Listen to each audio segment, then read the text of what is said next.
Diary of a Wimpy Kid. Book number 2, Roderick Rules. By Jeff Kinney. Shout out to Anthony who requested for this book in the previous video. September. Monday. I guess Mom was pretty proud of herself for making me write in that journal last year, because now she went and bought me another one. But remember how I said that if some jerk caught me carrying a book with diary on the cover, they were going to get the wrong idea? Well, that's exactly what happened today. My brother Roderick caught me with it. Now that he knows I have another journal, I better remember to keep this one locked up. Roderick actually got a hold of my last journal a few weeks back, and it was a disaster. But don't even get me started on that story. Even without my Roderick problems, my summer was pretty lousy. Our family didn't go anywhere or do anything fun, and that's Dad's fault.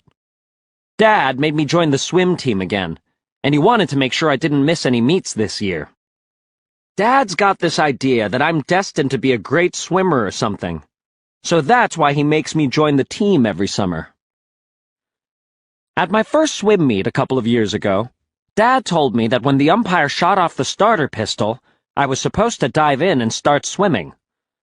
But what he didn't tell me was that the starter gun only fired blanks. So I was a whole lot more worried about where the bullet was going to land than I was about getting myself to the other end of the pool, so I just dove to the bottom. Even after Dad explained the whole starter pistol concept to me, I was still the worst swimmer on the team. But I did end up winning Most Improved at the awards banquet at the end of the summer. That's only because there was a 10-minute difference between my first race and my last one. So I guess Dad's still waiting for me to live up to my potential. In a lot of ways, being on the swim team was worse than being in middle school. First of all, we had to be at the pool by 7:30 every morning, and the water was always freezing cold. And second of all, we were all crammed into 2 lanes, so I always had somebody on my tail trying to get around me. The reason we had to use 2 lanes was because swim practice was at the same time as the water jazz class. I actually tried to convince Dad to let me do water jazz instead of swim team, but he wouldn't go for it. This was the first summer the coach let us boys wear swim trunks instead of those skimpy racing trunks. But Mom said Roderick's hand-me-down bathing suit was perfectly fine. She said, "Your friends will be jealous because you'll be so fast." Yeah, right. They had a good laugh on me. After swim practice, Roderick would pick me up in his band's van. Mom had this crazy idea that if me and Roderick spent quality time on the ride home every day, we wouldn't fight as much. But all it did was make things a lot worse. Roderick was always a half-hour late picking me up, and he wouldn't let me sit up front. He said the chlorine would ruin his seat, even though the van is something like 15 years old. Roderick's van doesn't actually have any seats in the back, so I had to squeeze in with all the band equipment. And every time the van came to a stop, I had to pray I didn't get my head taken off by one of Roderick's drums. I ended up walking home every day instead of getting a ride from Roderick. I figured it was better to just walk the 2 miles than to get brain damage riding in the back of that van. Halfway through the summer, I decided I was pretty much done with swim team. So I came up with a trick to get out of practice. I'd swim a few laps, and then I'd ask the coach if I could use the bathroom. Then, I'd just hide out in the locker room until practice was over. The only problem with my plan was that it was something like 40 degrees in the boys' bathroom, so it was even colder in there than it was in the pool. I had to wrap myself up in toilet paper so I didn't get hypothermia. That's how I spent a pretty big chunk of my summer vacation, and that's why I'm actually looking forward to going back to school tomorrow. Tuesday. When I got to school today, everybody was acting all strange around me, and at first, I didn't know what was up. Then I remembered. I still had the cheese touch from last year. I got the cheese touch in the last week of school, and over the summer I completely forgot about it. The problem with the cheese touch is that you've got it until you pass it on to someone else. But nobody would even get within 30 feet of me, so I knew I was going to be stuck with the cheese touch for the whole school year. Luckily, there was a new kid named Jeremy Pindle in homeroom, so that took care of that problem. He got the cheese touch so fast, he didn't know what hit him. My first class was pre-algebra, and the teacher put me right next to Alex Aruda, the smartest kid in the whole class. Alex is super easy to copy off of, because he always finishes his test early and puts his paper down on the floor next to him. So if I ever get in a pinch, it's nice to know I can count on Alex to bail me out. Kids whose last names start with the first few letters of the alphabet get called on the most by the teacher, and that's why they end up being the smartest. Some people think that's not true, but if you want to come down to my school, I can prove it. Just look at Christopher Ziegel. I can only think of one kid who broke the last name rule, and that's Peter Udiger. Peter was the smartest kid in the class all the way up until the 5th grade. That's when a bunch of us started giving him a hard time about how his initials sounded when you said them out loud. P.U., P.U., P.U. These days, Peter doesn't raise his hand at all, and he's pretty much a C student. I guess I feel a little bad about the whole P.U. thing and what happened to Peter, but it's hard not to take credit whenever it comes up. Anyway, today I got pretty decent seats in all my classes except 7th period history. My teacher is Mr. Huff, and something tells me he had Roderick as a student a few years back. He put me in a chair next to his desk. Wednesday. Mom has been making me and Roderick help out more around the house, and now the two of us are responsible for doing the dishes every night. The rule is that we're not allowed to watch any TV or play video games until all the dishes are done. But let me just say that Roderick is the worst dishes partner in the world.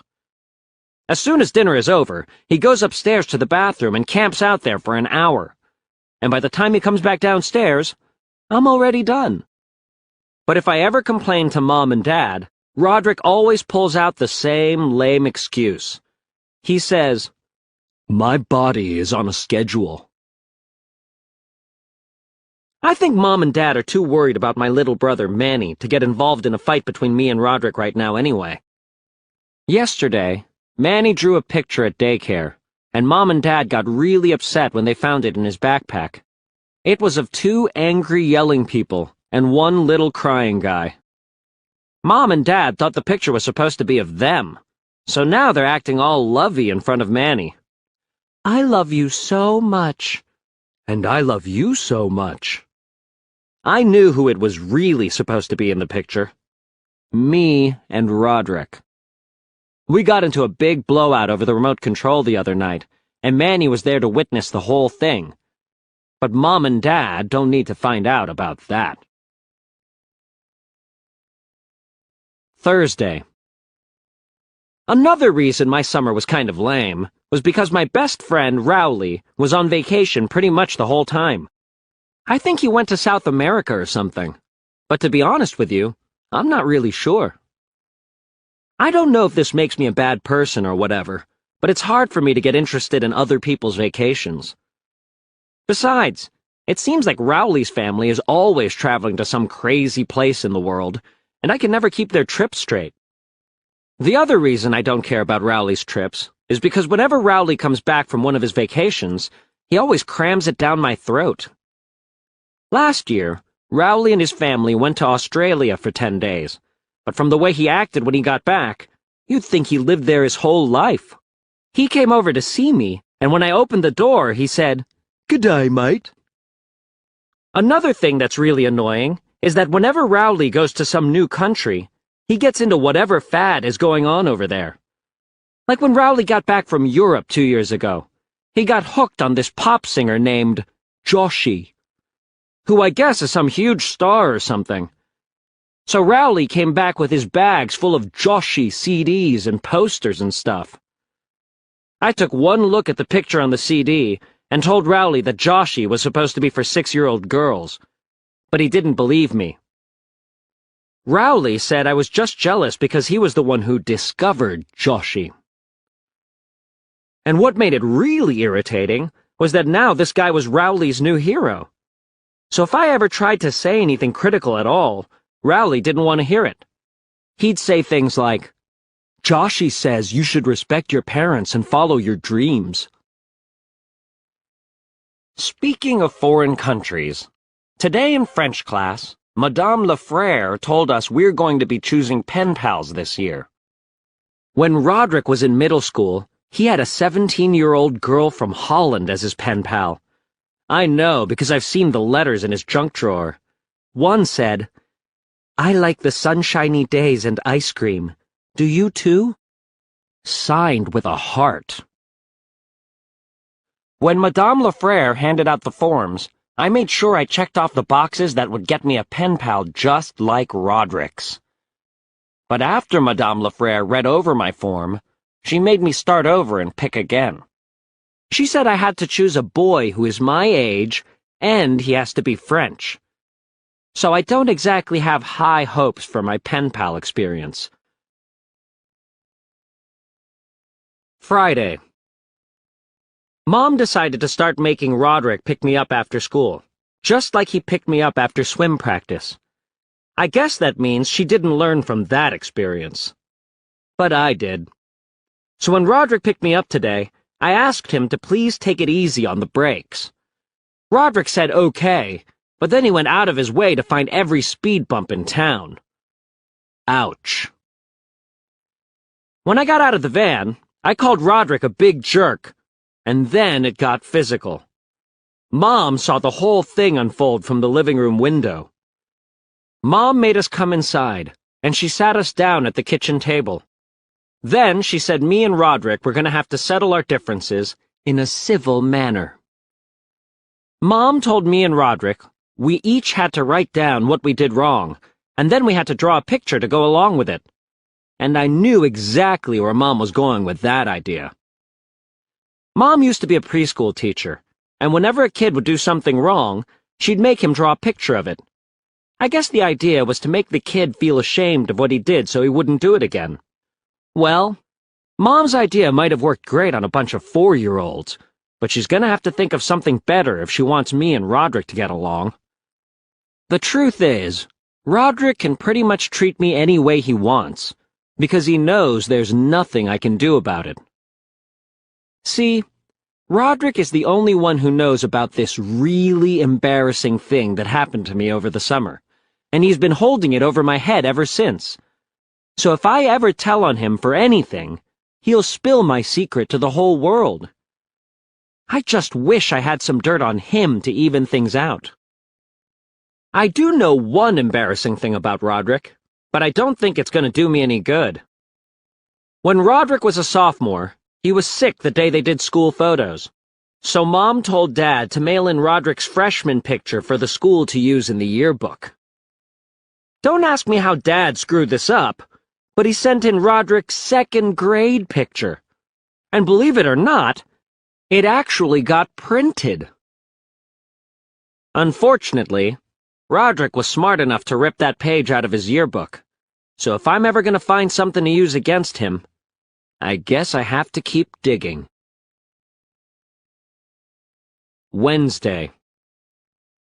Ever since Mom assigned the dishes to me and Roderick, Dad's been going down to the furnace room after dinner to work on this miniature Civil War battlefield of his. Dad spends at least 3 hours a night down there working on that thing. I think Dad would be happy to spend the whole weekend working on his battlefield, but Mom has other plans for him. Mom likes to rent these romantic comedies, and she makes Dad watch them with her. But I know Dad is just waiting for the first chance to break away and go back down to the basement. Whenever Dad can't be down in the furnace room, he makes sure us kids keep away from it. Dad won't let me or Roderick go near his battlefield, because he thinks we're going to mess something up. And earlier today, I overheard Dad say something to Manny to make sure he doesn't go poking around back there either. Can you believe it? He actually said, "I think I just heard some grunting noises coming from the furnace room." Saturday. Rowley came over to my house today. Dad doesn't like it when Rowley comes over, because Dad always says Rowley is accident-prone. I think it's because this one time Rowley was eating dinner here, and he dropped a plate and broke it. So now Dad has this idea that Rowley is going to ruin his whole Civil War battlefield in one klutzy move. Whenever Rowley comes over to my house these days, he gets the same greeting. "The basement is off limits." Rowley's dad doesn't like me either. That's why I don't go over to his house much anymore. The last time I spent the night at Rowley's, we watched this movie where some kids taught themselves a secret language that no grown-ups could understand. Me and Rowley thought that was pretty cool, and we tried to figure out how to talk in the same language the kids were using in the movie. But we couldn't really get the hang of it, so we made up our own secret language. Then, I tried it out at dinner.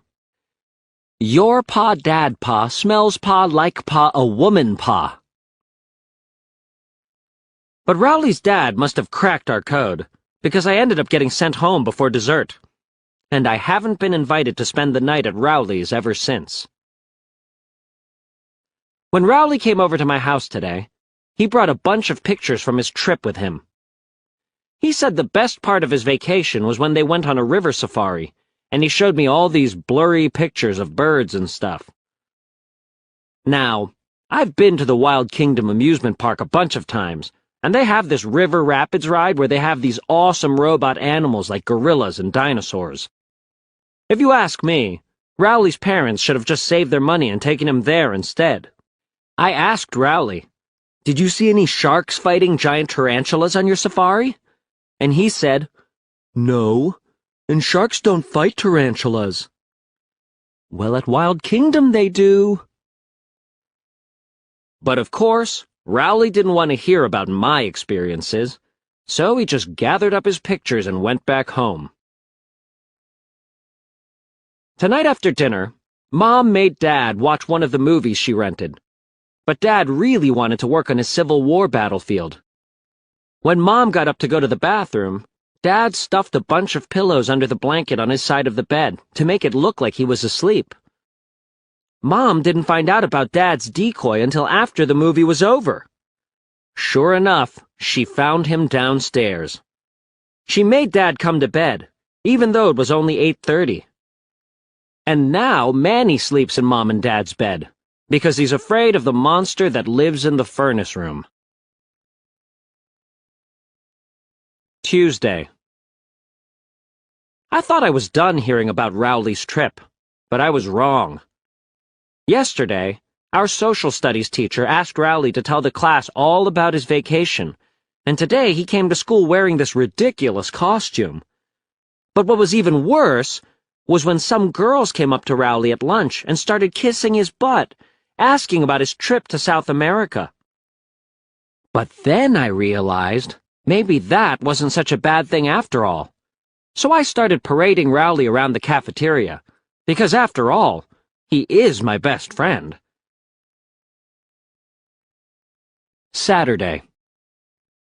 Dad has been taking me to the mall every Saturday for the past few weeks. At first, I thought it was because he wanted to spend more time with me. But then I realized he's just making sure he's out of the house for Roderick's band practices, which I can totally understand. Roderick and his heavy metal band practice in the basement on weekends. The lead singer of the band is this guy named Bill Walter, and me and Dad bumped into Bill on the way out the door today. "Morning, Mr. Heffley," Bill said. Bill doesn't have a job, and he still lives with his parents, even though he's 35 years old. I'm pretty sure Dad's worst fear is that Roderick is going to see Bill as some kind of role model, and that Roderick will want to follow in Bill's footsteps. So whenever Dad sees Bill, it just puts him in a bad mood for the rest of the day. Roderick invited Bill to be in his band was because Bill got voted most likely to be a rock star when he was in high school, along with Anna Rentham. That hasn't really worked out for Bill yet, and I think I heard Anna Rentham is in prison. Anyway, me and Dad went to the mall for a few hours today, but when we got back, Roderick's band practice wasn't over yet. You could hear the guitars and drums from a block away, and there were a bunch of random teenagers hanging out in our driveway. I guess they must have heard the music coming out of the basement and got drawn to it, sort of like how moths get drawn to a light. When Dad saw all those teenagers in the driveway, he totally freaked out. Dad ran inside to call the cops, but Mom stopped him before he could dial 911. Mom said those teenagers weren't doing any harm and that they were just appreciating Roderick's music. But I don't even know how she could say that with a straight face. And if you ever heard Roderick's band, you'd know what I mean. Dad couldn't relax with all those teenagers out in our driveway. So Dad went upstairs and got his boombox. Then he put in a classical music CD and let it play. And you would not believe how quickly the driveway cleared out after that. Dad was pretty proud of himself for thinking up that one. But Mom accused him of getting rid of Roderick's fans on purpose.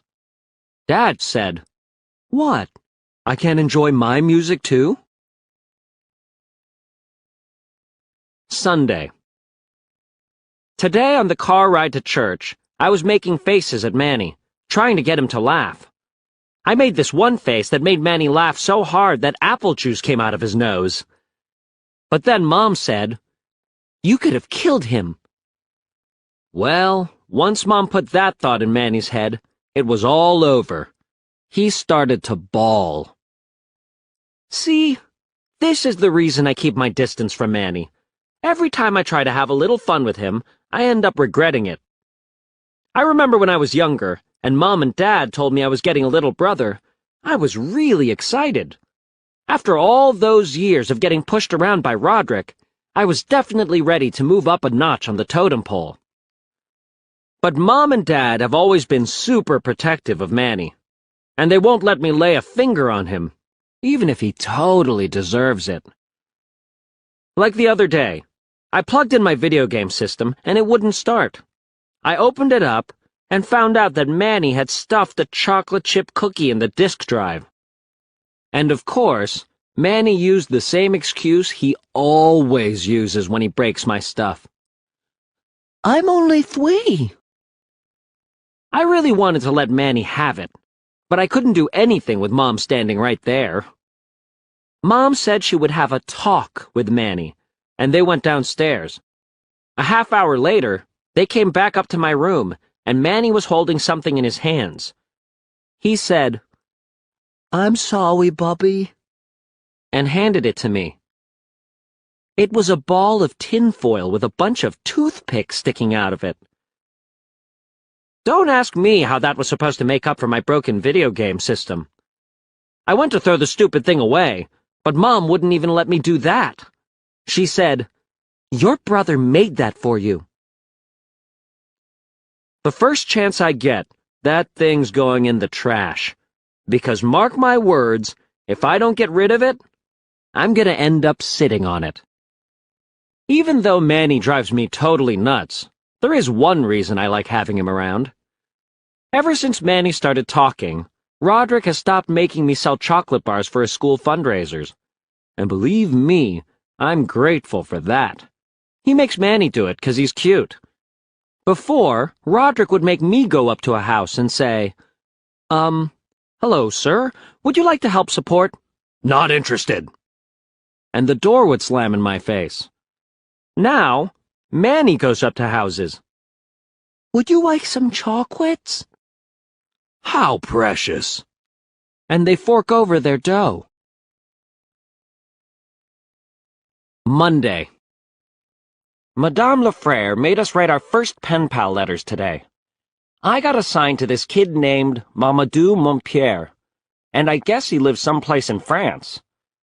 I know I'm supposed to write in French and Mamadou is supposed to write in English, but to be honest with you, writing in a foreign language is pretty hard.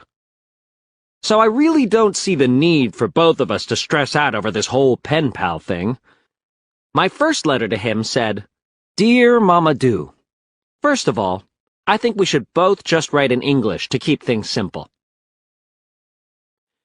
By the way, remember how I said I was going to end up sitting on Manny's spiky tinfoil ball thing?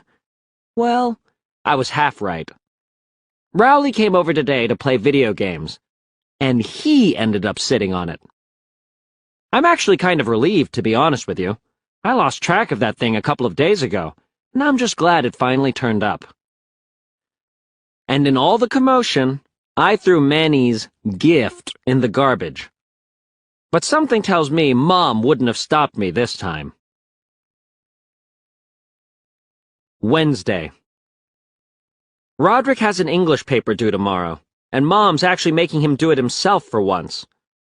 Roderick doesn't know how to type, so he usually writes his papers out on notebook paper and then hands them off to Dad. But when Dad reads over Roderick's work, he finds all sorts of factual errors, like, well, for starters, Abraham Lincoln didn't write To Kill a Mockingbird. Roderick doesn't really care about the mistakes, so he tells Dad to just go ahead and type the paper like it is. But Dad can't stand typing a paper with errors in it, so he just rewrites Roderick's paper from scratch. And then a couple days later, Roderick brings his graded paper home and acts like he did it himself. This has been going on for a few years, and I guess Mom decided she's going to put an end to it. So tonight she told Dad that Roderick was going to have to do his own work this time around, and that Dad wasn't allowed to help out. Roderick went in the computer room after dinner, and you could hear him typing about 1 letter a minute.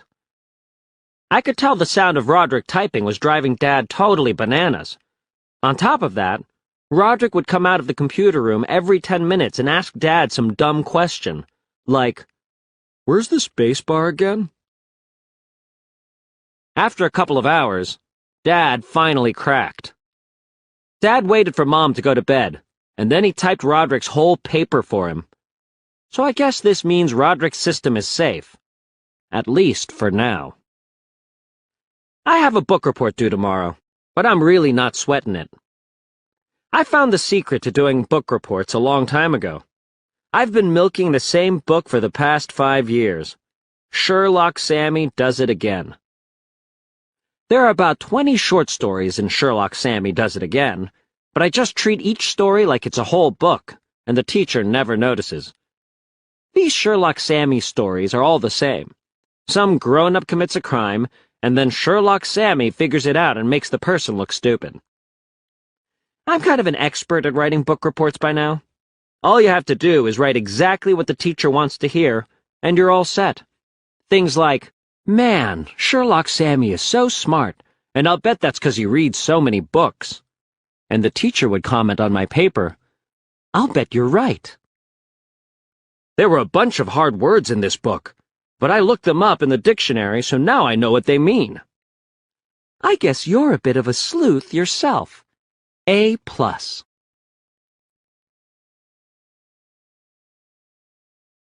October. Monday. There was a kid named Chirag Gupta who was one of my friends last year, but he moved away in June. His family had a big going-away party, and the whole neighborhood came. But I guess Chirag's family must have changed their mind, because today Chirag was back in school.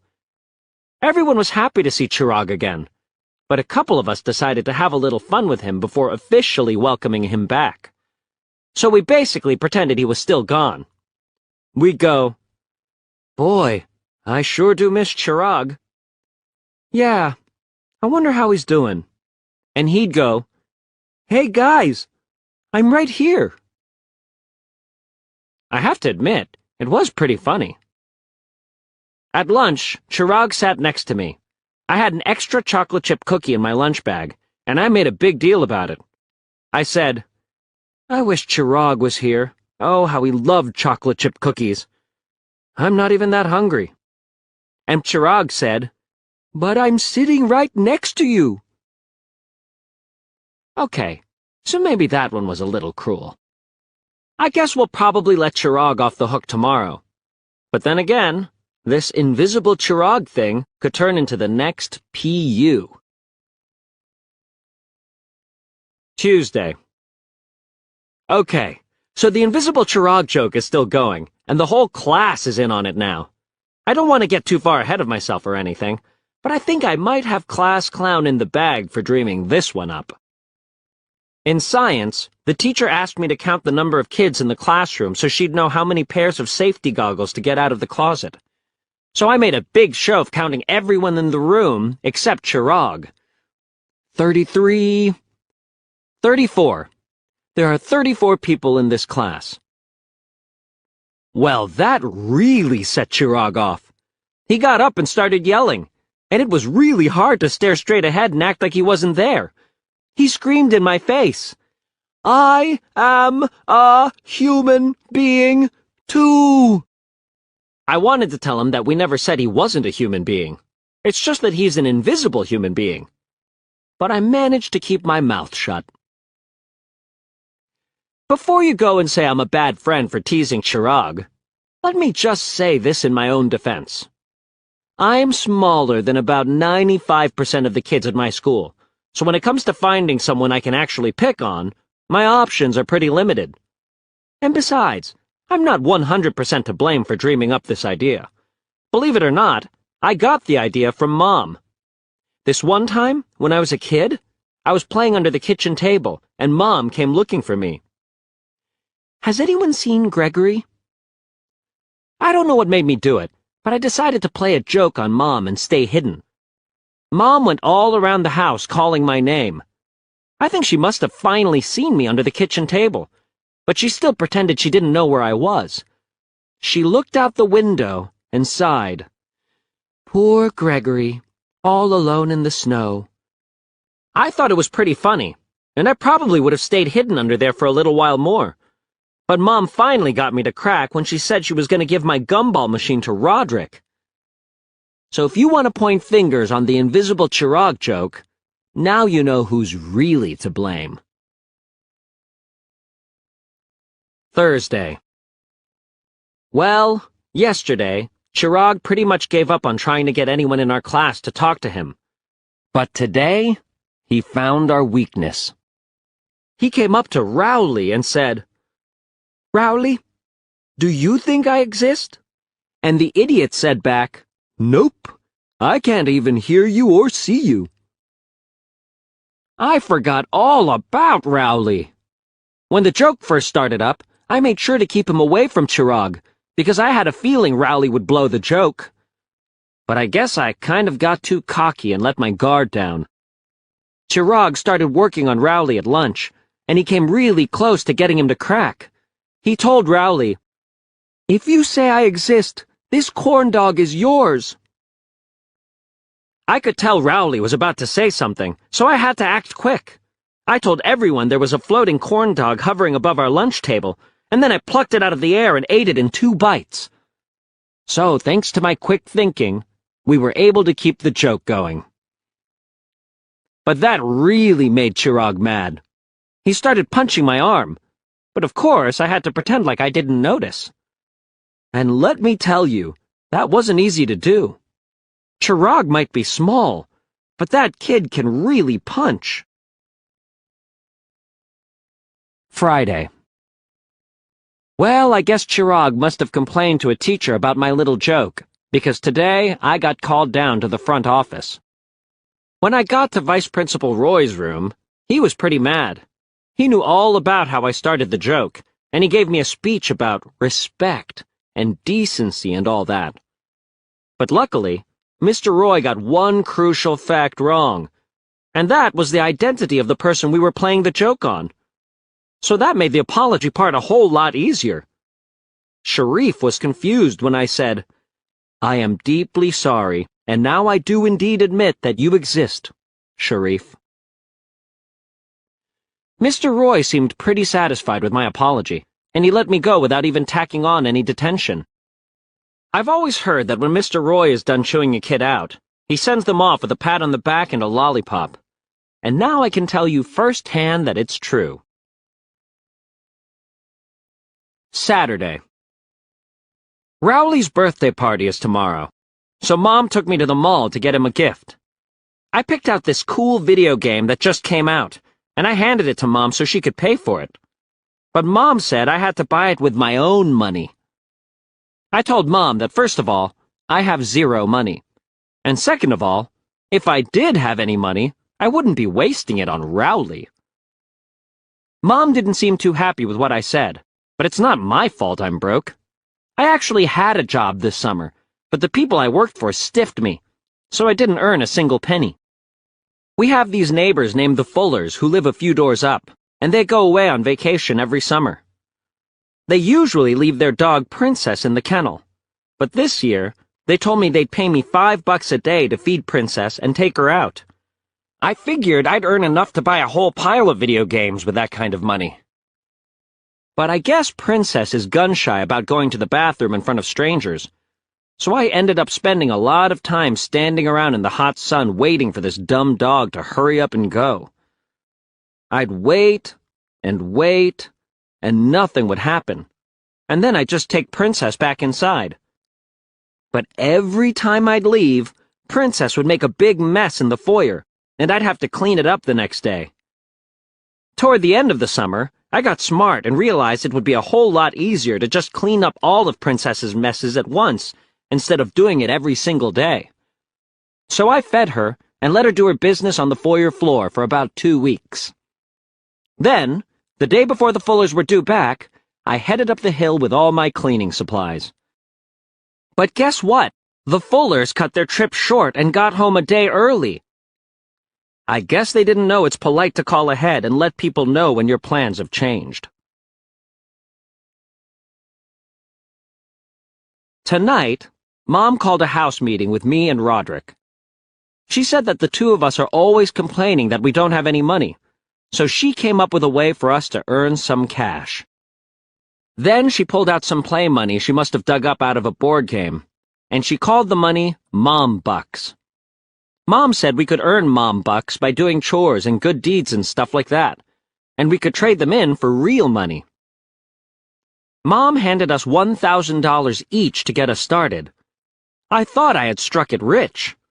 But then she explained that each Mom Buck was only worth a penny of real money.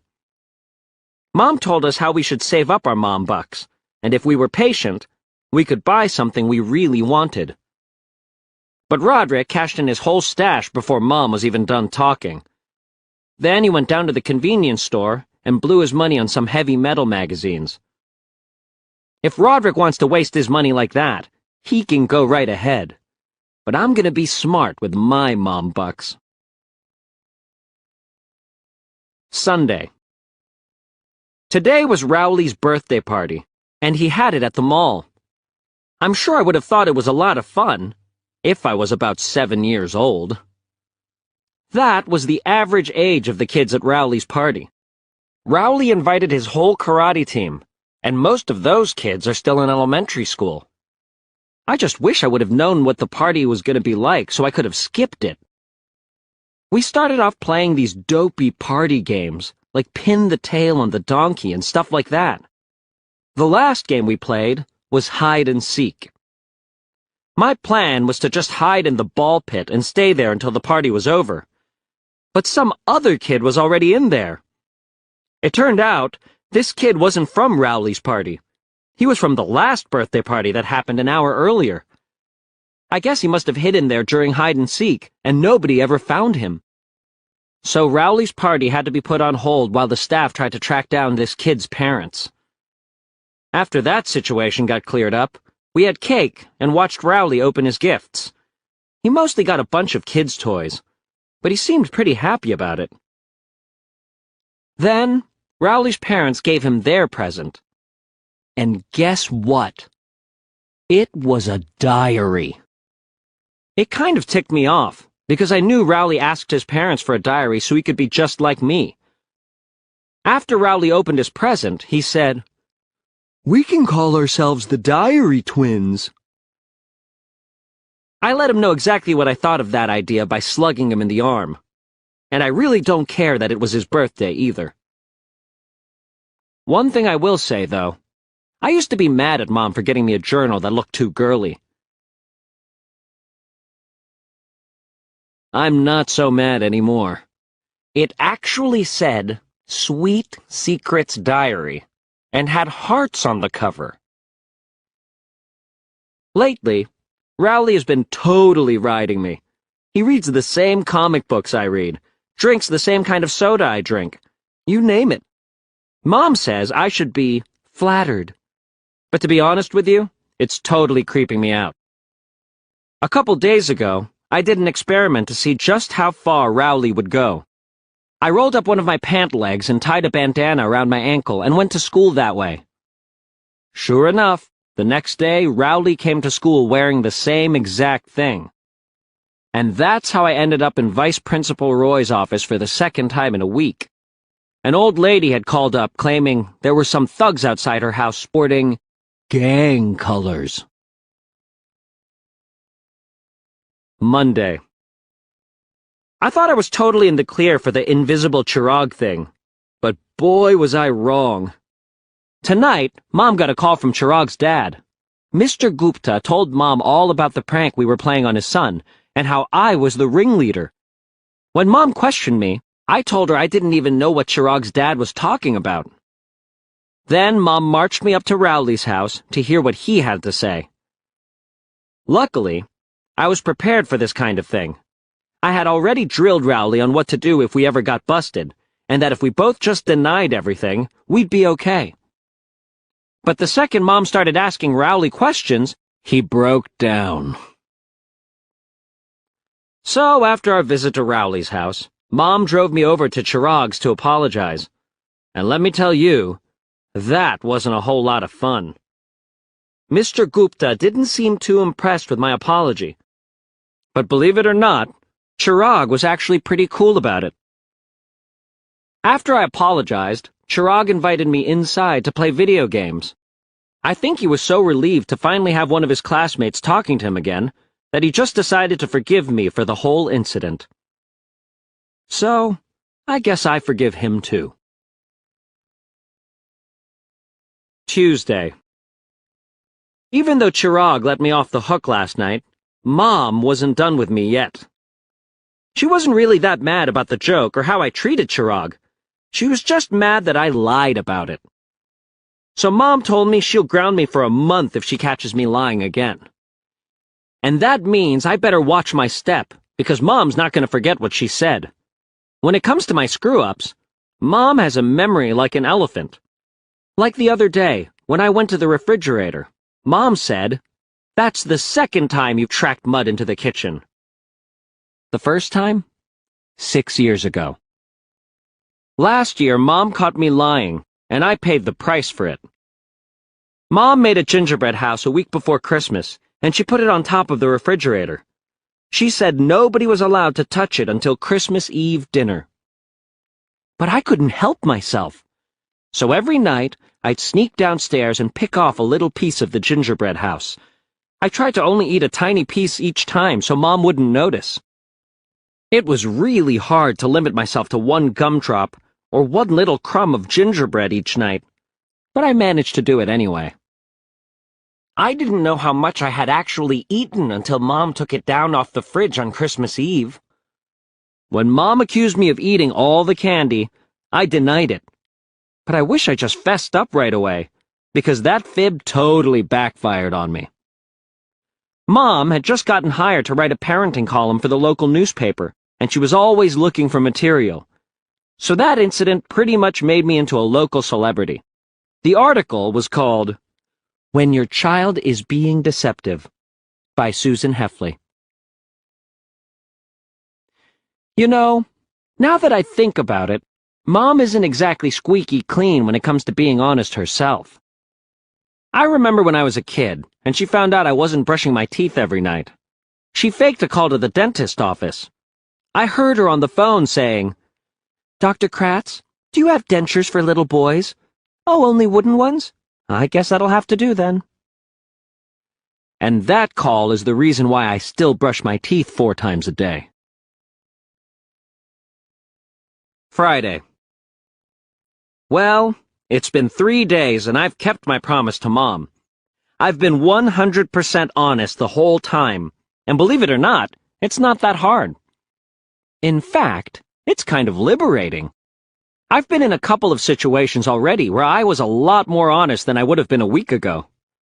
For example, the other day I had a conversation with this neighborhood kid named Sean Snella. He had said, "When I grow up, I'm going to be a professional basketball player." And I had to tell him, "Think again, Sean. Neither one of your parents is taller than 5'2", and you're the only 200-pound 6-year-old I know." Sean cried, but I couldn't tell a lie.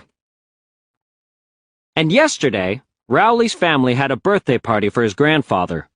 He had said, "Next year, I want a chocolate cake." And I had to tell him, "That is if you're alive next year." Hey, I was just trying to be realistic. Most people don't seem to appreciate a person as honest as me, so don't ask me how George Washington ever got to be president. Saturday. Today I answered the phone, and it was Mrs. Gilman from the PTA looking for Mom. I tried to hand her the phone, but she whispered for me to tell Mrs. Gilman that she wasn't home. I couldn't tell if Mom was trying to trick me into lying or what, but there was no way I was going to break my honesty streak over something as dumb as this. So I made Mom go out on the front porch before I said, "My mother is not inside the house right now." And from the look Mom gave me when she came back in the house, I kind of get the feeling she's not going to hold me to that honesty pledge anymore. Monday. Today was career day at school. They have career day every year to get us kids to start thinking about our future. They brought in a bunch of adults who had all these different jobs. I think the idea is that us kids will find out about a job we like, and then we'll know what we want to be when we grow up. But what really happens is that you just find out which jobs to rule out, because some of these grown-ups are such geeks. After the presentations, we had to fill out these questionnaires. The first question was, where do you see yourself in 15 years? I know exactly where I'll be in 15 years. In my pool, at my mansion, counting my money. But there weren't any checkboxes for that option. The questionnaires are supposed to predict what kind of job you're going to have when you grow up. When I was finished, I looked up my job on the chart, and I got clerk. Well, there must be something wrong with the way they set these forms up or something, because I don't know any clerks who are billionaires. Some other kids were unhappy with the jobs they ended up with, too, but the teacher said we shouldn't take these things too seriously. Well, try telling that to Edward Mealy. Last year, he got sanitation worker on his job chart, and the teachers have been treating him different ever since. I once heard a teacher say, "Edward, could you please clean up this juice spill?" Rowley got nurse on his job chart, and he seemed pretty happy about it. A couple of girls got nurse, too, and they were chatting away with Rowley after class. Next year, I have to remember to sit next to Rowley and copy his job form so I can get in on some of that action.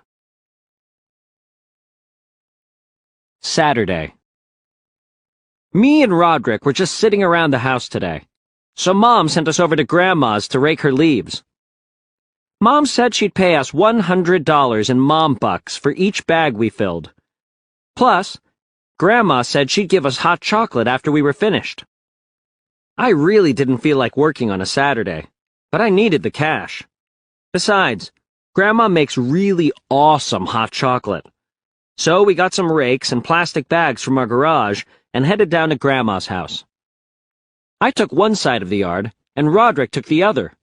But 10 minutes into the job, Roderick came over and told me I was doing everything all wrong. Roderick said I was putting way too many leaves in each bag, and that if I just tied the bag closer to the bottom, I could get done a lot quicker. See, now this is the kind of advice you're supposed to get from your older brother. After Roderick showed me that trick, we went through bags like nobody's business. In fact, we ran out in half an hour, Grandma didn't seem too happy about forking over the hot chocolate when we came inside. But like they say, a deal's a deal. Monday. Ever since career day, Rowley has been spending lunch with a bunch of girls who sit at the corner table in the cafeteria.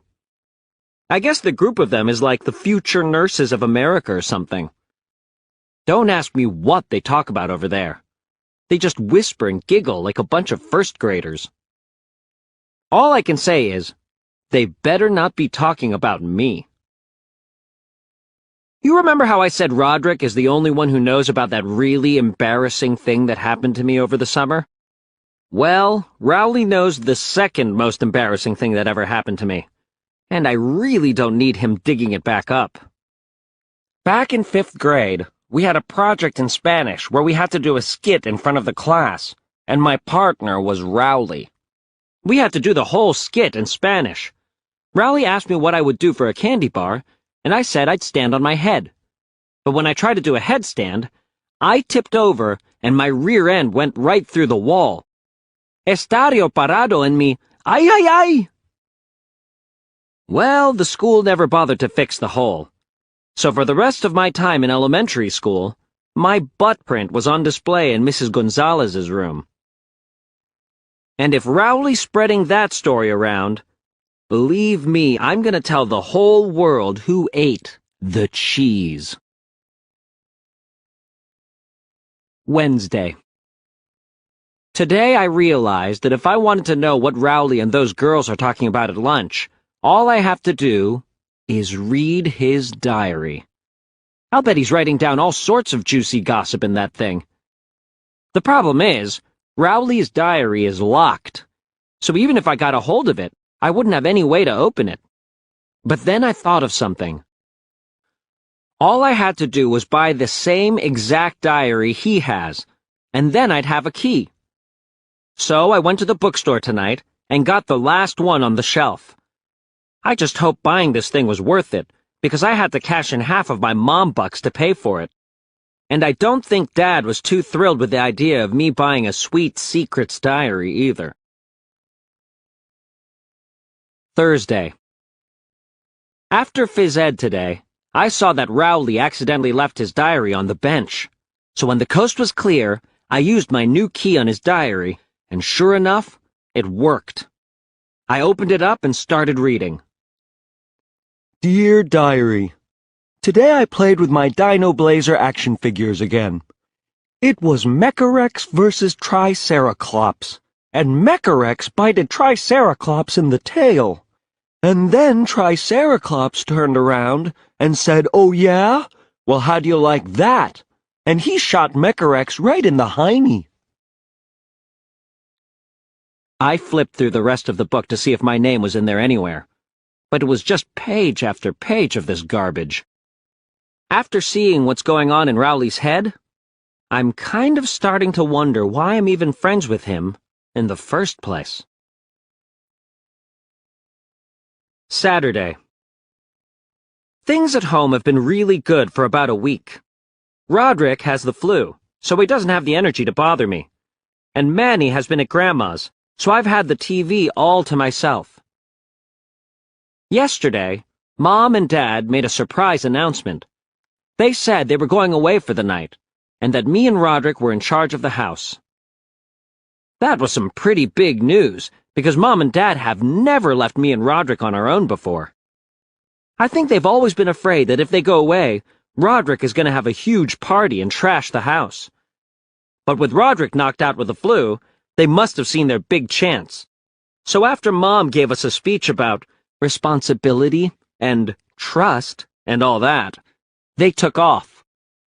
The second Mom and Dad walked out the door, Roderick jumped up off of the couch and picked up the phone. Then he called every friend he knew and told them he was having a party. I thought about calling Mom and Dad to tell them what Roderick was up to, but I've never actually been to a high school party before, so I was curious. I decided to just keep my mouth shut and soak it all in.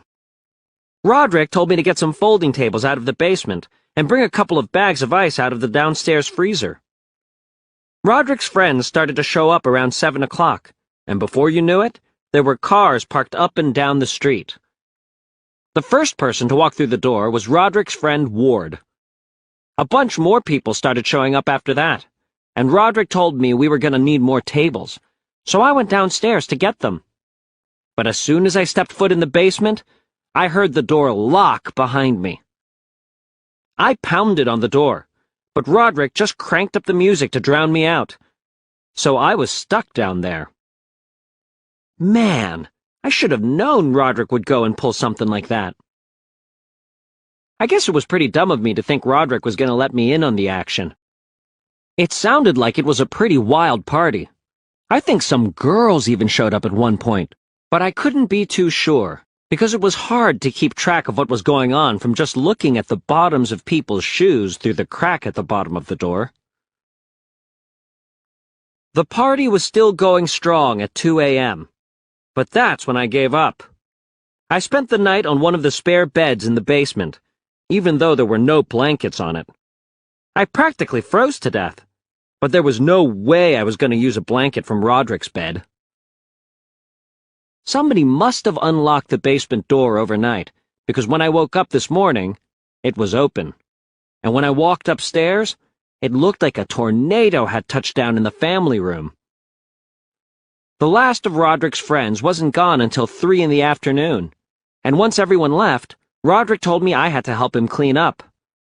I told Roderick he was out of his mind if he thought I was helping, but then Roderick said that if he got busted for the party, he was taking me down with him. He said if I didn't help him clean up the mess, he would tell all my friends about the thing that happened to me this summer. I couldn't believe Roderick would play dirty like that, but I could tell he was serious, so I just got to work. Mom and Dad were supposed to be back by 7 o'clock, and we still had a ton of work to do. It wasn't easy to erase all the evidence of the party, because Roderick's friends had left trash in all these crazy places. At one point, when I went to make myself a bowl of cereal, a half-eaten piece of pizza fell out of the box. By 6:45, we had things pretty well wrapped up. I went upstairs to take a shower, and that's when I saw the message written on the inside of the bathroom door. Some moron had scrawled, "Hi, Roderick." I tried scrubbing the writing off with soap and water, but whoever wrote that thing must have used a permanent marker. Mom and Dad were going to be home any minute, so I thought we were doomed. But then Roderick had a genius idea. He said we could switch the door out and replace it with a closet door from the basement. So we got some screwdrivers and went to work. We finally managed to get the door off its hinges, and then we carried it downstairs. Then we got the closet door from Roderick's room in the basement and brought it upstairs. We made it with no time to spare. Mom and Dad's car rolled into the driveway right when we were tightening the last screw. You could tell they were pretty relieved the house hadn't burned down while they were away. I don't think we're totally out of the woods just yet, because with the way Dad was poking around tonight, I'm sure it won't be long before he figures out about the party. Well, Roderick might have lucked out this time, but all I can say is, he should be glad Manny wasn't there to see the party. Manny is a huge tattletale. In fact, he's been telling on me ever since he could talk. He's even told on me for stuff I did before he could talk. When I was a kid, I broke the sliding glass door in the family room. Mom and Dad didn't have any evidence that I was the one who did it, so they couldn't peg it on me, and I was in the clear. But Manny was there when it happened, and 2 years later, he squealed on me. He said, "Bubby would walk at big window." So, after Manny started talking, I had to worry about all the bad things he saw me do when he was a baby. I used to be a big tattletale myself, until I learned my lesson. One time, I told on Roderick for saying a bad word. Mom asked me which word he said, so I spelled it out. And it was a long one, too. Well, I ended up getting a bar of soap in my mouth for knowing how to spell a bad word. And Roderick got off scot-free. Monday. Tomorrow, I have an English assignment due where I have to write an allegory. That's basically a story that says one thing but means something else. I was having trouble getting inspired, but then I saw Roderick outside working on his van, and I got an idea. Rory Screws Up by Greg Heffley.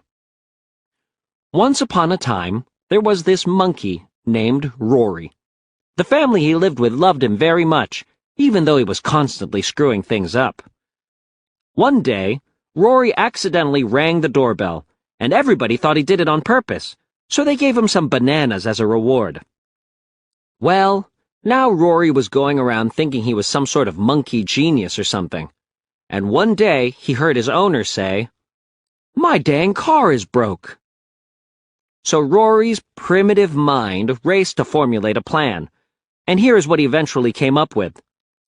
Rory, fix, car. Rory worked all day and all night, and to make a long story short, the end result was not a fixed car. After it was all over, Rory had learned a very valuable lesson. Rory is a monkey, and monkeys don't fix cars. The end. After I finished my paper, I showed it to Roderick. I figured he wouldn't get it, and sure enough, I was right. He only said, "Monkeys don't understand English, stupid." Like I said before, Roderick knows he's got me under his thumb with this secret thing, so I have to get my licks in any way I can. Wednesday. Today was Manny's first day of preschool, and apparently it didn't go so great. All the other kids at Manny's school started back in September, but Manny wasn't potty trained until last week, so that's why he had to wait until now to make the jump from daycare. Manny's preschool was having their Halloween party today, so it wasn't the greatest way to introduce him to his classmates, considering they were all wearing these scary masks. Manny's teachers had to call Mom at work and have her come get him. He was hiding on the top shelf of the coat rack. I remember my first day of preschool. I didn't really know anyone, so I was pretty scared about being around a bunch of new kids. But this boy named Quinn came right over and started talking to me. He said, "Do you like ice cream?" And I said, "Yeah." And he said, "Then why don't you marry it?" I didn't get that it was a joke, so it really freaked me out. An ice cream cone for a wife? I told Mom I didn't want to go back to preschool, and I told her all about Quinn and what he said. But Mom told me Quinn was just being silly, and I didn't need to listen to him. After Mom explained the joke, I actually thought it was pretty funny. I couldn't wait to go back to school the next day and try it out myself. But I got confused and blurted, "You're gonna grow up and get married to some ice cream." So it didn't really have the same effect. November. Monday. It's been over a week since Roderick's party, and I stopped worrying that Mom and Dad were gonna bust us for it. But remember that bathroom door we switched out? Well, I forgot all about it until tonight. Roderick was upstairs in my room bugging me, and Dad went into the bathroom. A couple seconds later, he said something that made Roderick stop cold. "Hey, didn't this door used to lock?" I thought it was over. If Dad knew about the door, it was just a matter of time before he found out about the party. But Dad didn't put two and two together. He just said, "I must be losing my marbles." That lucky Roderick. You know, maybe it wouldn't be so bad if Mom and Dad found out about the party.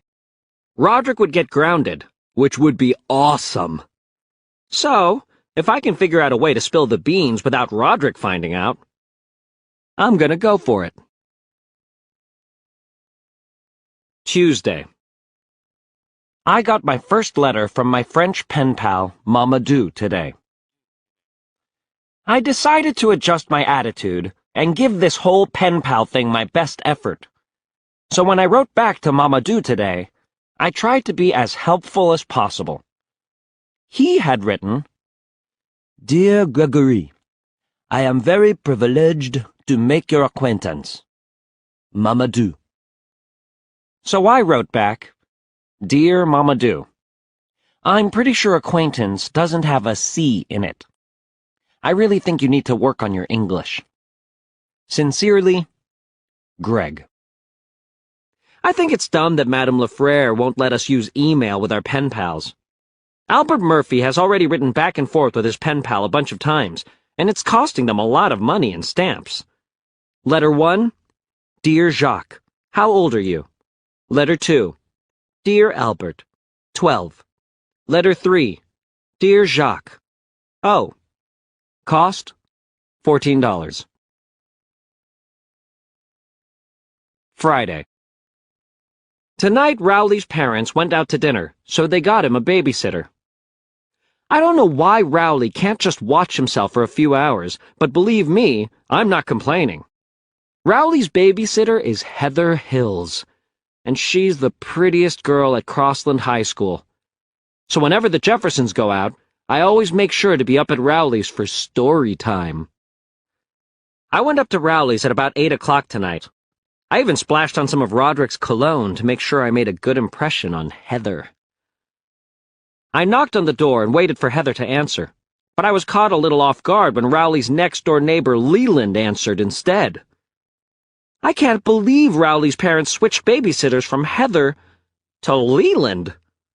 They should have at least checked with me before doing something stupid like that. Once I realized Heather wasn't there, I turned around to go back home.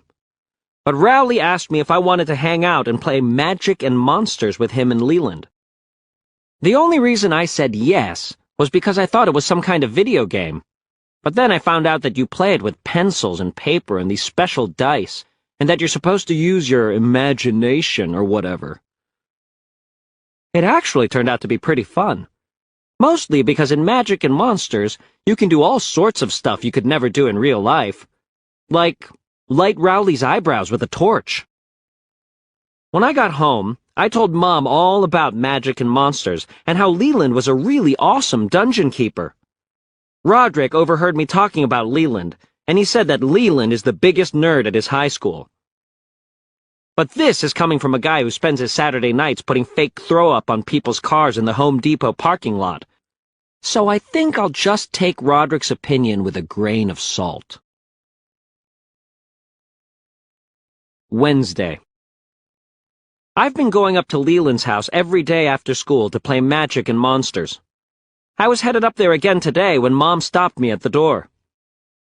Mom has been acting real suspicious of this whole Magic and Monsters thing. And from the questions she's been asking me, I guess she must think Leland is teaching me and Rowley witchcraft or something. So today, Mom said she wanted to go with me to Leland's to watch us play. I begged Mom not to come, because first of all, I knew she would never approve of all the violence in the game. And second of all, I knew that having her in the room would totally ruin the whole experience for everyone.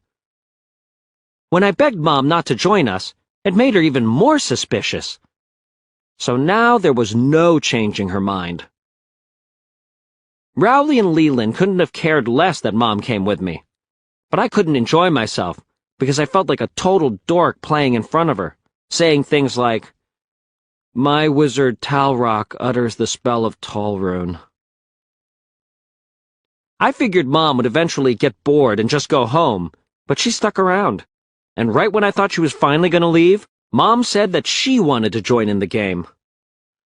So Leland started setting up a character for Mom, even though I was trying to signal to him that it was a big mistake. When Leland created a character for Mom, Mom told Leland she wanted her character to be my character's mother in the game. I did some quick thinking and told Mom that all the characters in Magic and Monsters are orphans, so she couldn't be my mother. And Mom believed me.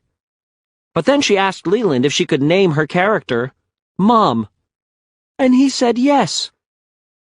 I have to give Mom credit for figuring out that loophole, but it totally ruined the rest of the game for me. Even though Mom wasn't technically my mother in the game, she sure acted like she was. At this one point, our characters were hanging out in a tavern waiting for a spy to arrive, and my dwarf, Grimlawn, ordered a pint of mead. Mead is sort of like beer in Magic and Monsters, and I guess Mom didn't approve of that. She found a way to accidentally bump Grimlawn's arm and spill his drink.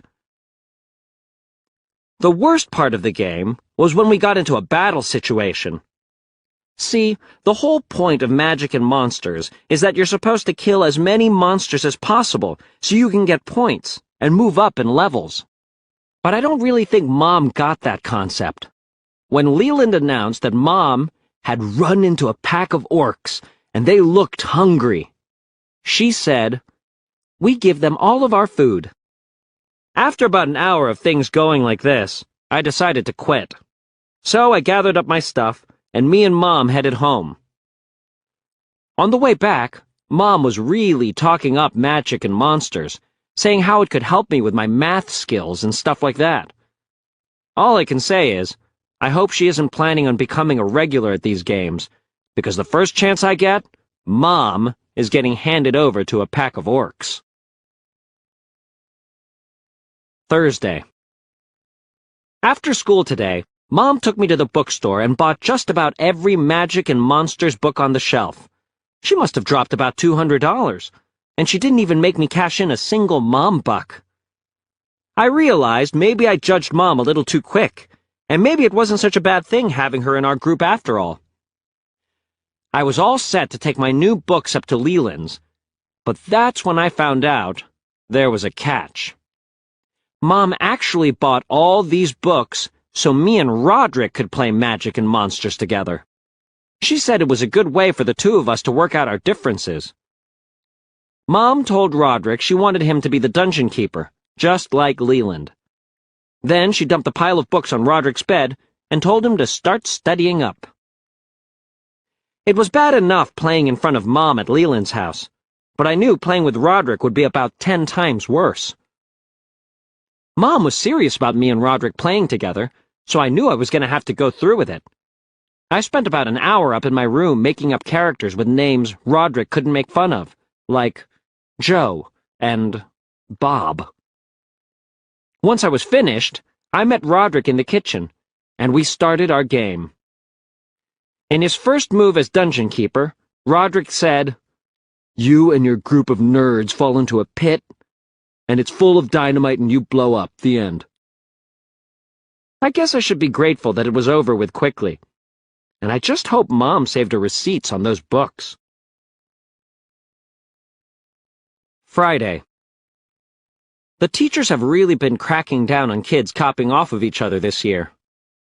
Remember how I said I was glad I got put next to Alex Aruda in pre-algebra? Well, that hasn't done me any good. Mrs. Lee is my pre-algebra teacher, and I'm guessing she also had Roderick when he was in middle school, because that woman watches me like a hawk. Sometimes I think it would be really cool if I had a glass eye or something like that. First of all, I could use it to play all sorts of wacky tricks on my friends. But the main thing I'd use it for is to help me get better grades. On the first day of school, I'd aim my glass eye down. Then, I'd go up to the teacher and say, "Listen, I just wanted to tell you I have a glass eye, so don't go thinking I'm looking at other people's papers." And the teacher would say, "Okie doke, thanks for letting me know." Then, during a test, I'd aim my glass eye down at my own paper, and I'd look at some brainy kid's paper with my real eye. I could copy away, and the teacher would be too dumb to notice. "Aw, that poor glass eye kid." Unfortunately, I don't have a glass eye. So if Mom asks why I flunked my pop quiz in pre-algebra today, that's my excuse. Sunday. Roderick has been hitting Mom and Dad up for cash lately, so I guess the Mom Bucks program isn't really working out for him. Mom has tried to make Roderick do more chores to earn some money, but that hasn't been going too well. But tonight, Mom figured out a way Roderick could earn some cash. My school sent home a newsletter saying that music education has been canceled because of budget cuts, so parents should get their kids private music lessons. Mom told Roderick he could give me private drum lessons, and that she would pay him for it. I think Mom came up with the idea because lately, Roderick's been telling everyone he's a professional drummer. There's this local show called the Community Follies, where all the neighborhood parents do a bunch of comedy skits, and it's been running in our local theater for about 2 weeks.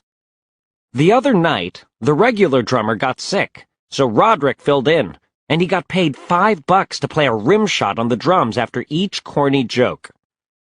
I don't know if that really makes Roderick a professional drummer, but that didn't stop me from using it to score points with the girls at school.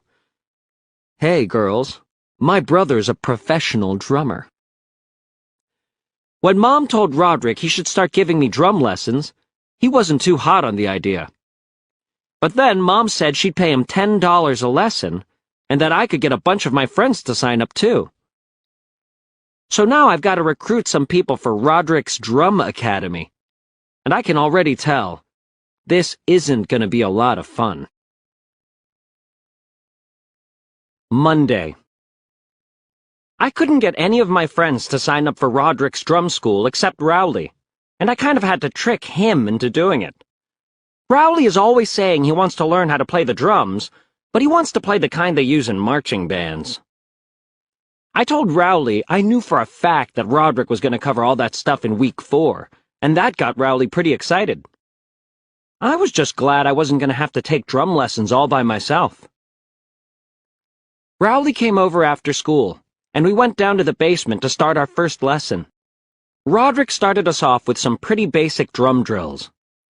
There was only 1 practice pad and 2 drumsticks, so Rowley had to use a paper plate and some plastic utensils. But I guess that's what happens when you're the last person to sign up for a class. After about 15 minutes, Roderick got a call from Ward, and that put an end to our first lesson. Class is dismissed early today. Mom wasn't too happy to see me and Rowley upstairs so soon, and she sent us back down to the basement. She said not to come up until Roderick had at least given us a practice assignment. So he did. He told us, "Your homework is to listen to some music with drums in it." Tuesday.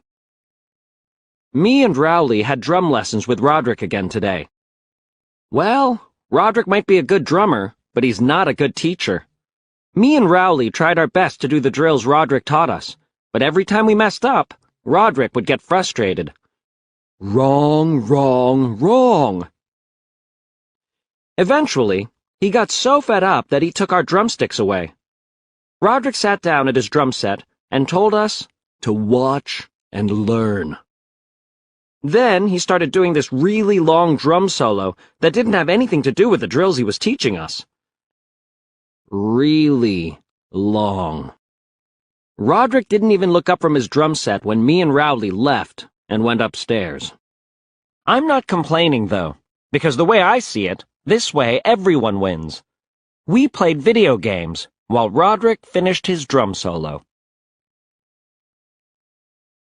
Thursday.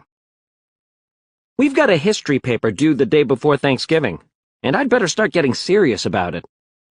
The teachers are getting a lot stricter about the quality of work we turn in, and the way I usually do things isn't working so good anymore. Last week, we had a paper due in science, and Mrs. Breckman said we had to choose an animal to write about.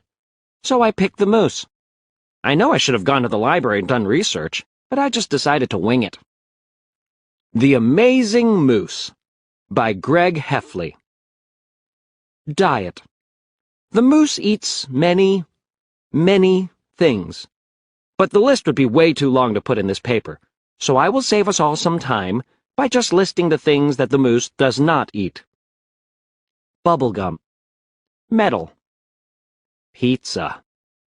Even though there are moose habitats set up all over the place, the moose is almost extinct. Everybody knows the moose evolved from birds, just like people did. But somewhere along the line, people got arms, and the moose got stuck with those useless horns. The end. I actually thought I did a pretty good job, But I guess Mrs. Breckman must be an expert on mooses or something, because she made me go to the library and start the paper over from scratch. And my next paper isn't going to be any easier. I have to write a poem about the 1900s for Mr. Huff's class, and I don't know the first thing about history or poetry. So I guess I'd better start hitting the books. Monday. I was up at Rowley's playing board games yesterday, and the craziest thing happened. When Rowley was in the bathroom, I noticed that there was some play money sticking out of the box of one of the other games. I couldn't believe my eyes, because the play money inside that game was the exact same kind of money Mom uses for Mom Bucks. When I counted it up, there was something like $100,000 in cash in that box. It only took me about 2 seconds to figure out what to do next. I snagged it. When I got home, I ran upstairs and stuffed the money under my mattress. I tossed and turned all night trying to figure out what to do with my new Mom Bucks. I realized Mom would probably have some way of knowing the difference between phony Mom Bucks and the real thing. So this morning, I decided to try a little experiment. I asked Mom if I could cash in some Mom Bucks so I could buy stamps to write my pen pal. I was really nervous when I handed Mom the money. But she took it without even blinking. I can't believe my luck. I figure I can make this $100,000 last all the way through high school, and maybe even farther. I might not even have to get a real job later on. The trick will be not to cash in too much at one time, or Mom will know something's up. And I have to remember to earn a few Mom Bucks for real here and there so she doesn't get too suspicious. I will say one thing for sure, though, and it's that I won't be using the money Mom gave me to buy stamps. I got a picture from my pen pal, Mamadou, in the mail yesterday, and that pretty much killed any chance of me writing him back. And he calls himself super cool. Tuesday. My big history paper is due tomorrow, but they've been saying all week that it's going to snow about a foot tonight, so I haven't really been sweating it all that much. At around 10 o'clock, I peeked out the window to see how many inches of snow were on the ground so far. But I couldn't believe my eyes when I pulled back the curtain. Nada. Man, I was counting on school being canceled tomorrow. I turned on the news to see what happened, but the weather guy was telling a totally different story than he was 3 hours ago. That meant I had to get cracking on my history paper. The problem was, it was too late to go to the library, and we don't have any books in our house that are about the 1900s, so I knew I had to think of something quick. Then, I had a great idea. Dad has bailed Roderick out 1,000,000 times on his school papers, so I figured he could help me, too. I told Dad about my situation, thinking he'd jump right in and help. But I guess Dad has learned his lesson in that department. He only said, "Good luck with that." Roderick must have overheard me talking to Dad, because he told me I should follow him downstairs. You know how Roderick had Mr. Huff, my history teacher in middle school? Well, it turns out Mr. Huff gave Roderick's class the exact same assignment when he was in my grade. Roderick dug around in his junk drawer and found his old paper, and then he told me he'd sell it to me for $5. I told him there was no way I'd do that. I'll admit, it was pretty tempting, because number one, since all of Roderick's assignments have gone through Dad, I knew Roderick got a good grade on his paper, and number two, it was in one of those clear plastic binders that teachers go crazy for. Plus, I had a huge stash of Mom Bucks under my mattress upstairs, and I knew I could pay Roderick with that. But I couldn't do it. I mean, I've copied off of people's papers on quizzes and stuff before, but buying a paper off of someone would be taking it to a whole nother level. So I decided I was going to just have to suck it up and do the paper myself. I started doing some research on the computer, but at about midnight, the worst possible thing happened. The power went out. That's when I knew I was in some serious trouble. I knew I'd flunk history if I didn't turn in a paper. So even though I didn't want to, I decided to take Roderick up on his offer. I scraped together $500 in mom bucks and went down to the basement. But Roderick didn't let me off that easy. His fee had gone up. Roderick told me his new price was $20,000 in mom bucks. I told him I didn't have it, so he just rolled over and went back to sleep. At that point, I was really desperate, so I went upstairs and grabbed a big handful of $1,000 bills and brought them down to Roderick's room. I gave him the money, and he turned over the paper. I felt really bad about what I did, but I just tried not to think about it and went to sleep. Wednesday. On the bus ride to school, I took Roderick's paper out of my bag. But I took one look at it and knew something was seriously wrong. First of all, the poem wasn't typed out. It was in Roderick's own handwriting. That's when it hit me.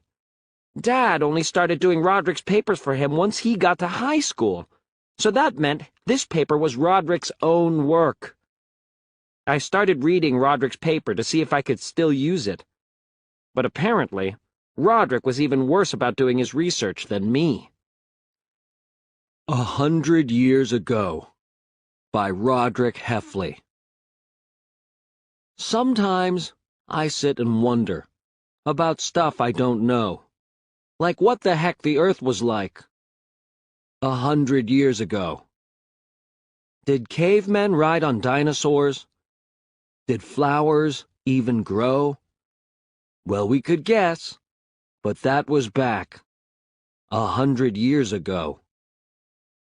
I wish they built a time machine, and they picked me to go, to check out what the scene was like 100 years ago. Did giant spiders rule the earth? Were deserts filled with snow? I wonder what the story was 100 years ago. At the bottom, the teacher wrote, F. See me. I guess I learned my lesson about buying a paper off someone. Or at least off of Roderick. When third period rolled around, I didn't have anything to turn in to Mr. Huff. I guess that means I'll be taking summer school for history. And my day got a whole lot worse after that. When I got home from school, Mom was waiting for me at the front door. You know that stack of bills I paid Roderick with? Well, he tried to cash them all in at once to get money for a used motorcycle. I'm sure Mom knew something was fishy, since Roderick has never earned a single mom buck on his own. Roderick told Mom where he got the money, and she dug around my room until she found my stash under the mattress. Mom knew she never put $100,000 into circulation, so she confiscated all my cash, even the ones I earned for real. I guess that's the end of the Mom Bucks program. To be honest with you, I'm kind of relieved. Sleeping on that pile of cash every night was really stressing me out. Mom was mad that I tried to put one over on her like that, so she gave me a punishment. But I got that out of the way before dinner, by making Rowley help me clean out the garage. Thursday. Today was Thanksgiving, and it started off like it always does, with Aunt Loretta showing up 2 hours early. Mom always makes me and Roderick entertain Aunt Loretta, and that means talk to her until the rest of the family shows up. The biggest fights me and Roderick have ever had were over who has to greet her first. The rest of the family started trickling in around 11 o'clock. Dad's brother, Uncle Joe, and his kids were the last ones to show up around 12:30. Uncle Joe's kids all called Dad the same thing, Aunt Frank. Mom thinks it's really cute, but Dad swears that Uncle Joe tells his kids to do it on purpose. Things are pretty tense between Dad and Uncle Joe, because Dad is still mad at Uncle Joe for something he did last Thanksgiving. Back then, Manny had just started potty training, and he was doing pretty good.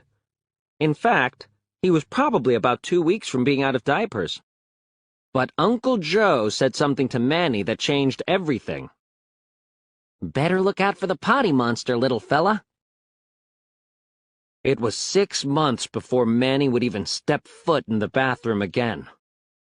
Every time Dad changed a dirty diaper after that, I heard him cursing Uncle Joe under his breath. We had dinner around 2 o'clock, and then people went into the living room to talk. I didn't feel like talking, so I went in the family room to play video games. Eventually, I guess Dad had enough of the family too, so he went downstairs to work on his Civil War battlefield. But he forgot to lock the door to the furnace room, and Uncle Joe walked in after him. Uncle Joe seemed pretty interested in what Dad was working on, so Dad told him all about it. Dad gave Uncle Joe this big speech about the 150th Regiment and the role it played at Gettysburg, and spent about a half hour describing the whole battle. But I don't think Uncle Joe was really listening to Dad's speech. He sort of insulted Dad by saying, "Nice toys, big brother." Thanksgiving didn't last too much longer after that. Dad went upstairs and turned up the thermostat until it got stuffy and everyone cleared out. And that's pretty much how Thanksgiving ends every year at our house. December. Saturday. You remember how I said Mom and Dad were going to eventually find out about Roderick's party?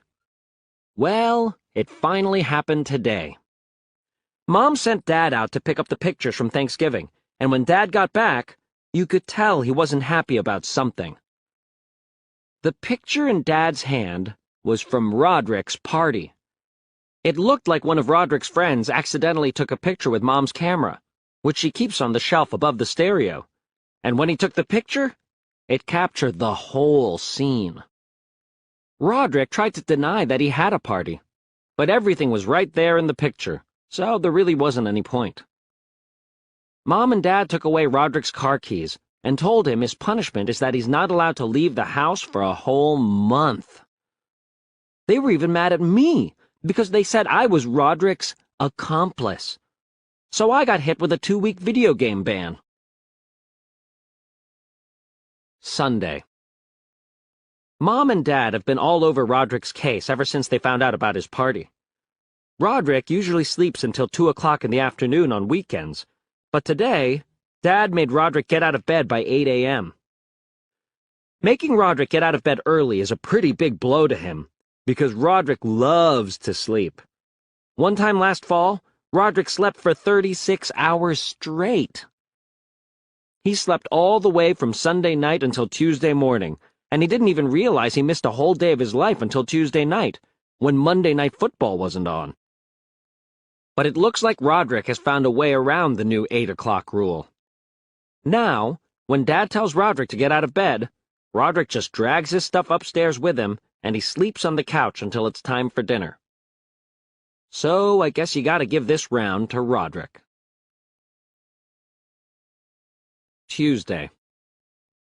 Mom and Dad are going away again this weekend, and they're dropping me and Roderick off at Grandpa's.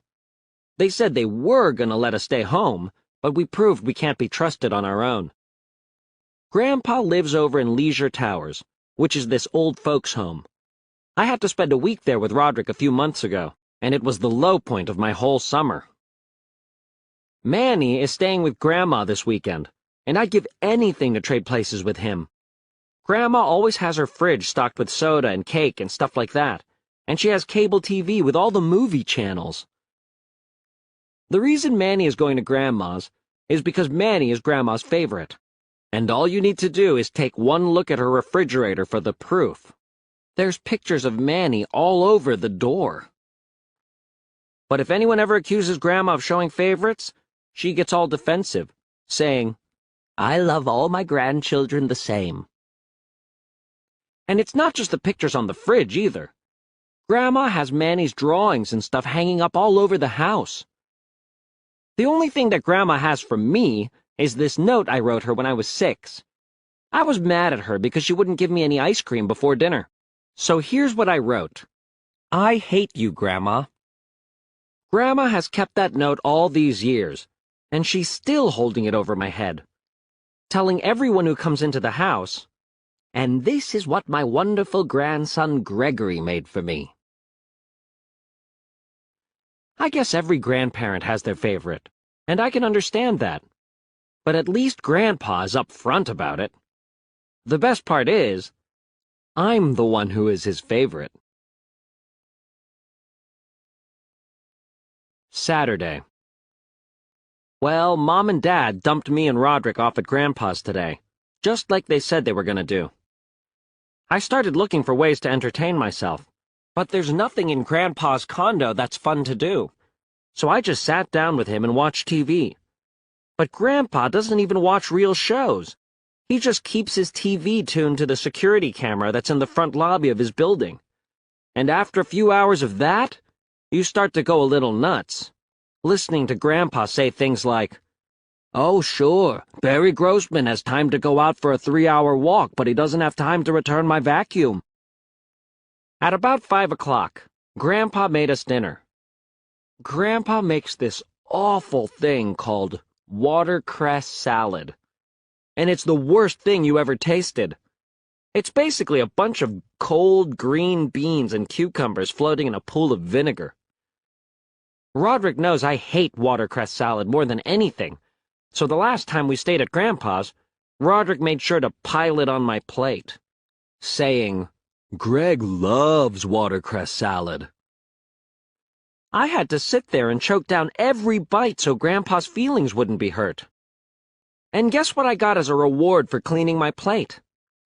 More watercress salad. Tonight, Grandpa gave us our salad, and I acted like I was going to eat it. But then I just stuffed it all in my pocket when no one was looking. It felt pretty disgusting when the cold vinegar started running down my leg, but believe me, it was about 1,000 times better than having to eat it. After dinner, the three of us went into the living room. Grandpa has all these really old board games, and he always makes me and Roderick play them with him. He has this one game called Gut Busters, where one player reads a card, and the other player tries not to laugh. I always beat Grandpa, mostly because the jokes don't make any sense to me. Stuff like, "Putting economic policy before fiscal responsibility is like putting the cart before the horse." That one always gets him. I always beat Roderick, too, but that's because Roderick loses on purpose. Whenever it's my turn to read a card, he makes sure he has a big mouthful of milk.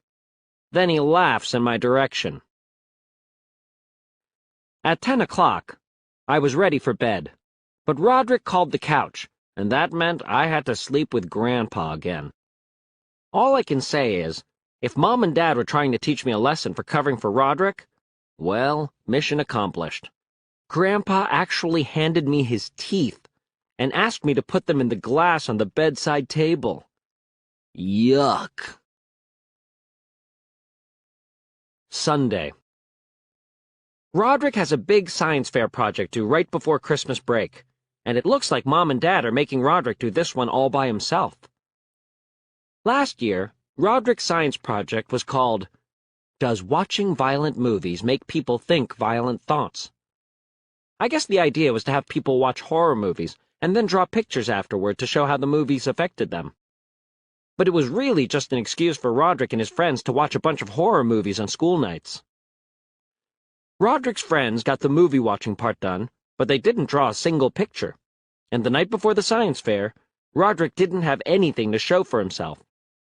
So me, Mom, and Dad had to bail Roderick out. Dad typed up the paper, Mom made the poster board stuff, and I had to draw a bunch of pictures. I did my best to imagine what teenagers would draw after watching violent movies. Skulls with knives in them, burning buildings being attacked by airplanes with missiles. The thing that really stinks is that I caught heat from Mom when she saw my drawings, because she said they were disturbing. And that's why I was only allowed to watch G-rated movies for the rest of the year. But if you want to talk about disturbing, you should have seen some of the stuff Manny was coming up with those days. One night, Roderick accidentally left one of his horror movies in the DVD player, and when Manny went to turn on cartoons the next day, he got Roderick's movie instead. I came across a couple of Manny's drawings after that, and some of them were enough to give me nightmares. Tuesday. Mom and Dad set up due dates for Roderick on his science fair project, and by 6 o'clock tonight, he was supposed to tell them the theme of his experiment. But at 6:45, things weren't looking so good. Roderick was watching a show about astronauts and what happens to them after they've been up in space for a long time. The show said that when the astronauts get back to Earth, they're actually taller than when they left. And the reason is because there's no gravity in space, so their spines decompress or something. Well, that gave Roderick the idea he was looking for. Roderick told Mom and Dad he was going to do his science experiment on the effect of zero gravity on the human spine. And from the way Roderick was talking it up, you'd think the results of his experiment were going to benefit mankind. Dad seemed pretty impressed, or maybe he was just relieved that Roderick actually came through on his first task.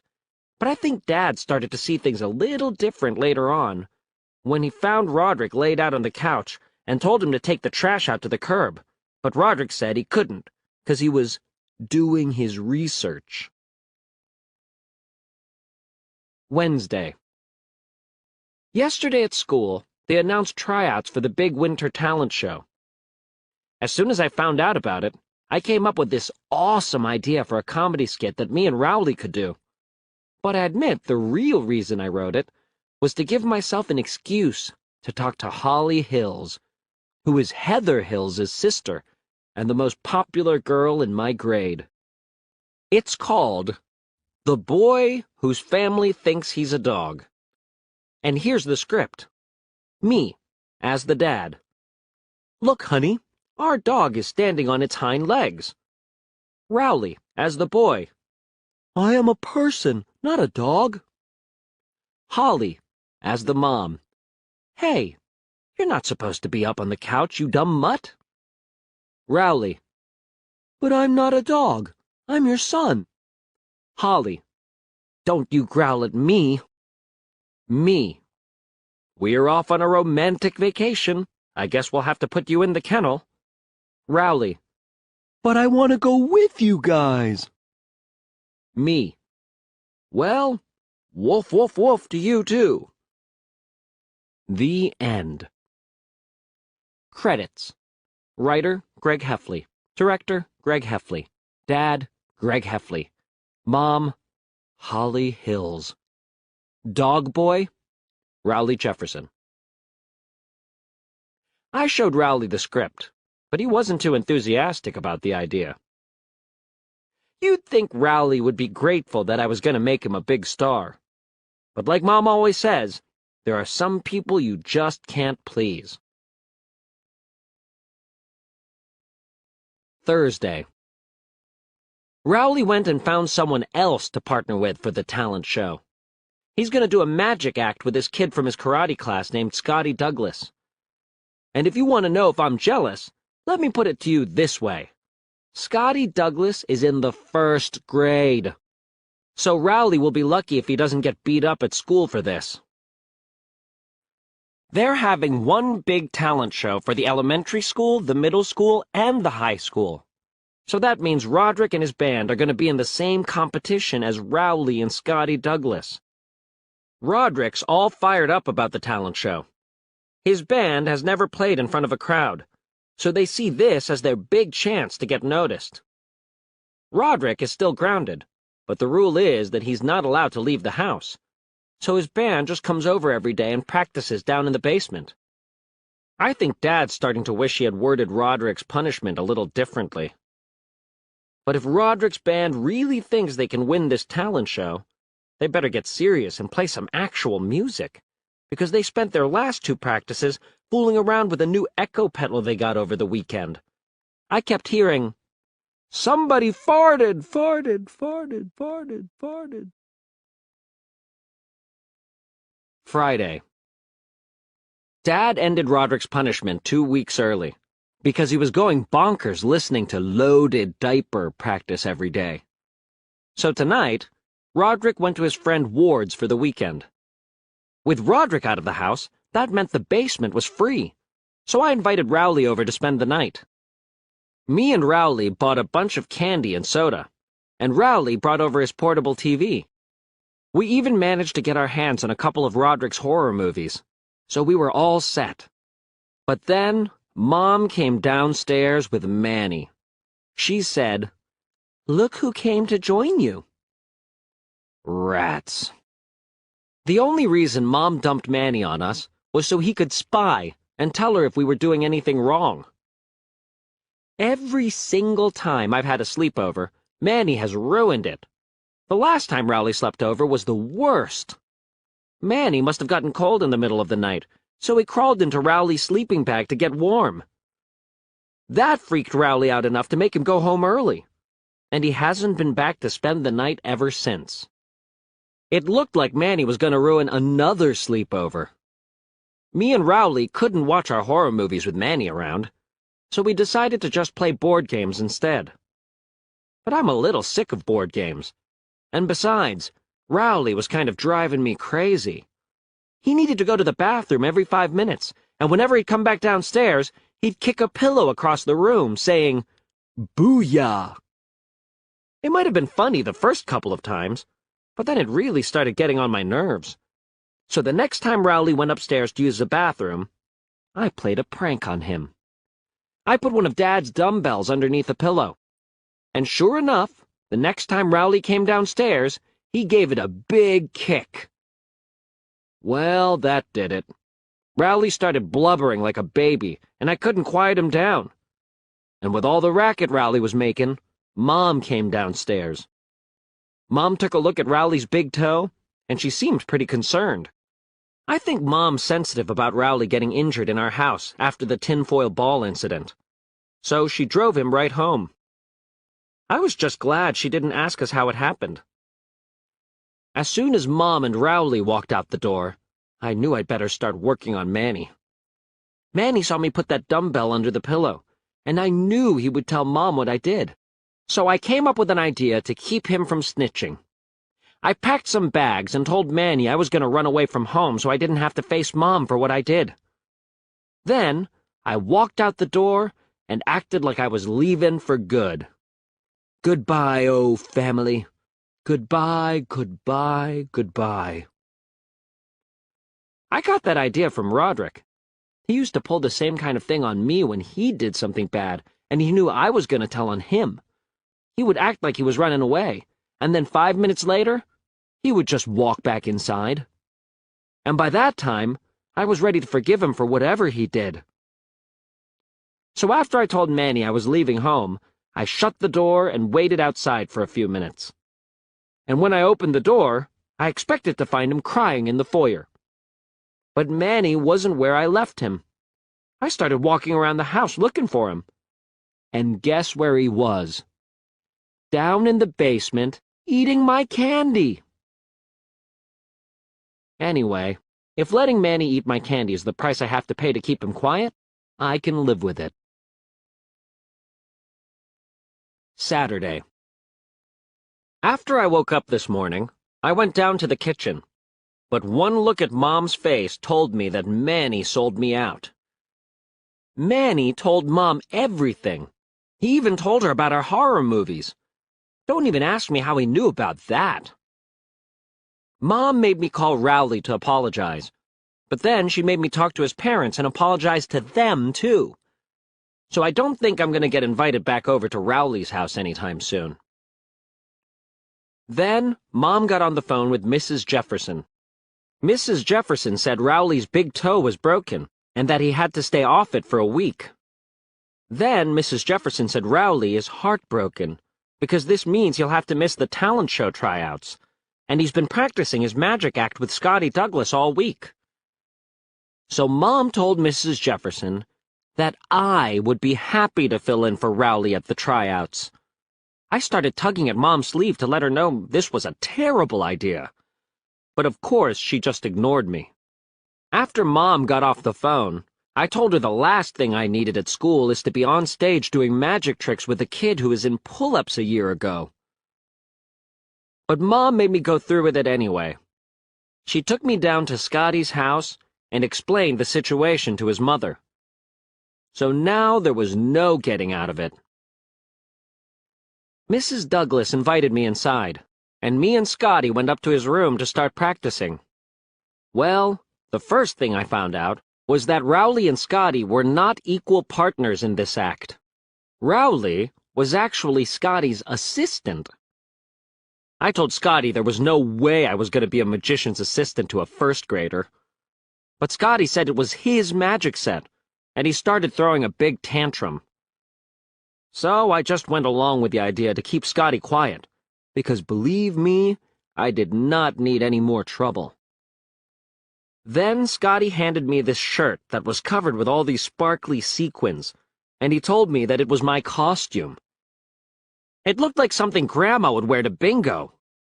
I told Scotty maybe I could wear something cooler, like a leather jacket, but he said that wouldn't be magic enough. Anyway, it turns out all I have to do for the act is hand Scotty a prop every once in a while, so maybe it really isn't going to be all that bad. But ask me how I feel again if we get in and have to perform on stage in front of 500 people instead of Scotty's baby sister. Sunday. I'll tell you one good thing that's come out of practicing this magic act with Scotty Douglas. It's given me a bunch of good ideas for more Creighton the Cretin comics. Rowley quit doing his comic strip, Zoo-Wee Mama, for the school paper a few months ago, because he said he wanted to have more time to play with his Dino Blazer action figures. That means the cartoonist job is open again, and maybe I have a shot. Monday. Well, good news on the talent show. The tryouts were today, and me and Scotty didn't make it in. Okay, so maybe I could have done a better job as Scotty's assistant, but I didn't blow it on purpose. I just forgot to hand him his props once or twice. And read a newspaper while we were on stage. We were the only ones who didn't make the cut, and that actually is kind of embarrassing. I know we weren't exactly the best act trying out today, but we weren't the worst either. Some of the acts that got in were a lot lamer than our magic act. This kindergartner named Harry Gilbertson made the cut, and all he did was roller skate figure eights around a boombox that was playing Yankee Doodle Dandy. Roderick's band made it in too, and he's acting like that's some huge accomplishment. Like I said before, Roderick is really excited about the Winter Talent Show. In fact, he actually got his science fair project done a day early so he could squeeze in some extra band practices before the big night. But when Roderick turned in his project, his science teacher told him he was going to have to start over and come up with a whole new idea. He said that Roderick didn't use the scientific method with a hypothesis and a conclusion and all that. Roderick told the teacher he actually grew a 1/16 of an inch during his zero-gravity experiment, so that proved he was onto something. But his teacher said that's a normal amount for a boy Roderick's age to grow in a month. Well, this really stinks for me, because I had decided to do my science fair project on zero gravity too. And now it looks like all the research I did, watching Roderick sleep, was just a big waste of time. Dad told Roderick he's going to have to just skip the talent show so he can do a new experiment, but Roderick says he's not going to do it. Roderick told Dad he doesn't care about school anymore. He said his plan is to win the talent show and use the tape of the performance to get signed to a record label. Then he'll quit school and just do the band full-time. It sounds like a terrible plan to me, but I think Dad is pretty open to the idea, if it gets Roderick out of the house. Wednesday. Tonight was the big winter talent show. I didn't want to go, and neither did Dad. But Mom made us both go to show our support for Roderick. Roderick and Mom went to the school early to bring some stuff that Roderick's band needed. So Dad had to ride in the band's van with Bill. And Dad wasn't too thrilled when he ran into his boss in the school parking lot. The show kicked off at 7 o'clock, and let me just say, I think it was a really bad idea to combine the three schools for this thing. They ended up having kindergartners singing songs to their teddy bears, followed by 18-year-olds doing speed metal guitar solos, like Larry Larkin's performance of Carnage. I don't think Dad approved of Larry Larkin and all his piercings. Halfway through Larry's guitar solo, Dad leaned over and whispered to the man sitting next to him, "What's the worst thing that kid up there could say to you?" I wish I had time to warn Dad that that guy he was talking to was Larry's father. Yep, you guessed it. Dad's answer to what's the worst thing that kid could say to you was, "Hi, Dad." Oops. Another problem with combining the schools was that there were too many acts, and the show went on forever. At 9:30, they decided to start running 2 acts at the same time to keep the show moving along. Sometimes it worked out all right, like when they had Patty Farrell tap dancing while Spencer Kitt was juggling. But other times, it didn't work out too good, like when Terrence James played a harmonica on a unicycle, while Cherise Klein read her poem about global warming. Roderick's band was the last act to take the stage. Before the show, Roderick asked me to videotape his band during their act, but I told him, no way. He's been such a jerk to me lately that I can't believe he was trying to hit me up for a favor. So Mom volunteered for camera duty. Roderick's band got paired up with Harry Gilbertson, the roller skating kid, and I'm sure Roderick wasn't too happy about that. I noticed Dad wasn't sitting next to me while Roderick's band played, so I looked around for him. Dad was standing in the back of the gym with cotton balls sticking out of his ears, and he stayed there until the song was over. After Roderick's band performed, they handed out the awards.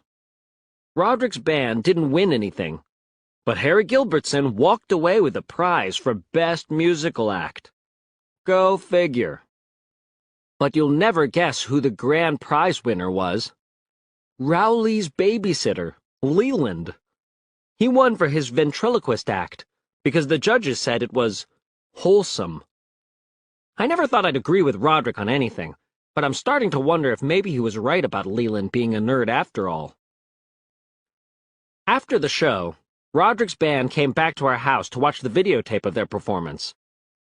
They were all grumbling about how they got robbed, and how the judges don't know the first thing about rock and roll. So their plan was to just mail the videotape off to some record labels and let their performance speak for itself. They all sat down in front of the TV, and Roderick put the tape in the machine. But it took about 30 seconds for everyone to realize the tape was worthless. You know how Roderick asked Mom to videotape the show? Well, she did a pretty good job of filming, but she talked non-stop during the first 2 minutes, and the camera picked up every little comment she made. Things like, "That shirt makes Roderick's arms look so skinny."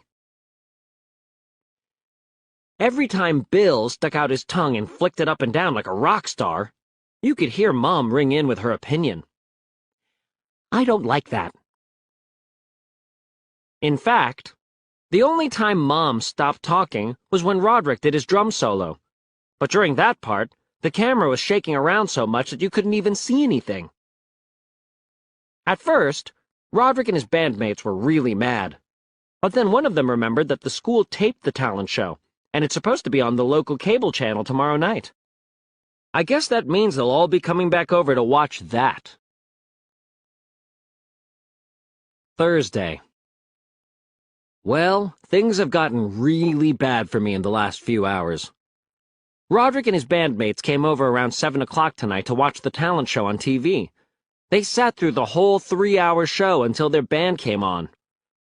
The school actually did a decent job of taping the performance, and things were looking pretty good, up until Roderick's drum solo. That's when Mom started dancing. And whoever was doing the filming zoomed right in on Mom and kept the camera pointed at her for the rest of the song. That meant Roderick didn't have anything he could send to record companies, and he was really mad about it, too. At first, he was mad at Mom for messing things up, But Mom said that if Roderick didn't want people to dance, he shouldn't play music. Then, Roderick turned on me. He said this was all my fault, because if I just taped the show like he asked me to, none of this would have happened. But I told him that maybe if he wasn't such a jerk, I would have done it for him. We started to yell at each other. Mom and Dad broke us up, and then they sent Roderick down to his room and me up to mine. But a couple of hours later, I went downstairs and I ran into Roderick in the kitchen. He was smiling, so I knew something was up. Roderick told me my secret was out. At first, I didn't know what he was talking about. But then I got it. He was talking about the thing that happened to me this summer. I ran down to the basement, and I picked up Roderick's phone to see if he had made any calls. And sure enough, it looked like he had called every friend of his who had a brother or sister my age. By tomorrow morning, everyone at my school will know the story, and I'm sure Roderick exaggerated the facts to make the story sound even worse.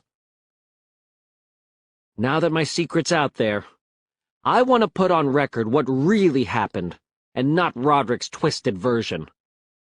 So here it goes.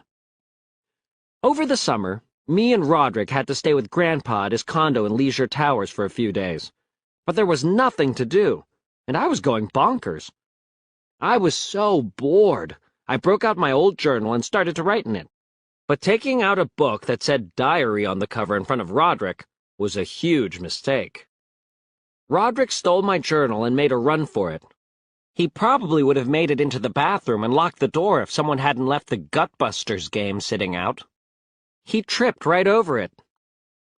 I scooped the book off the floor and ran out into the hallway and down the stairwell.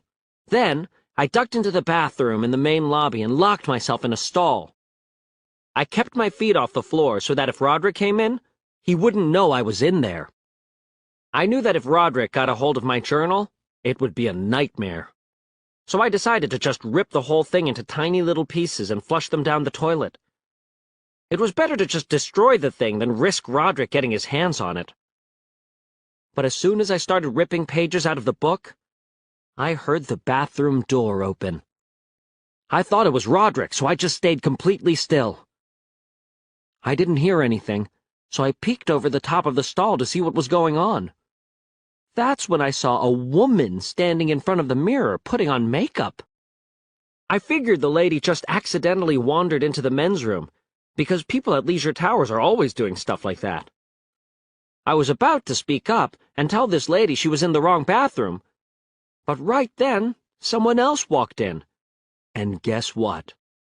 It was another woman.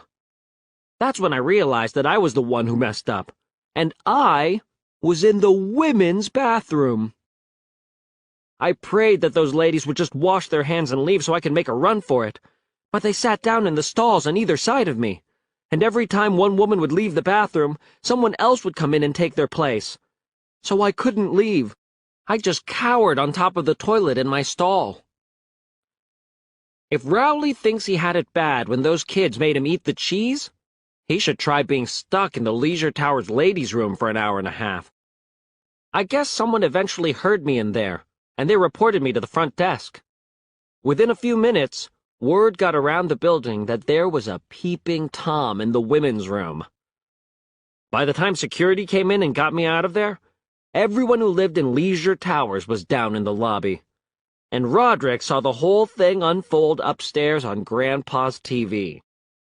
Now that the story was out, I knew I couldn't show my face at school. So I told Mom she was going to have to transfer me somewhere else, and I told her why. Mom said I shouldn't worry about what other people think. She told me that my classmates would understand that I had just made an honest mistake. So that just proves once and for all that Mom doesn't understand a thing about kids my age. Now I'm kicking myself for not keeping up my pen pal relationship with Mamadou.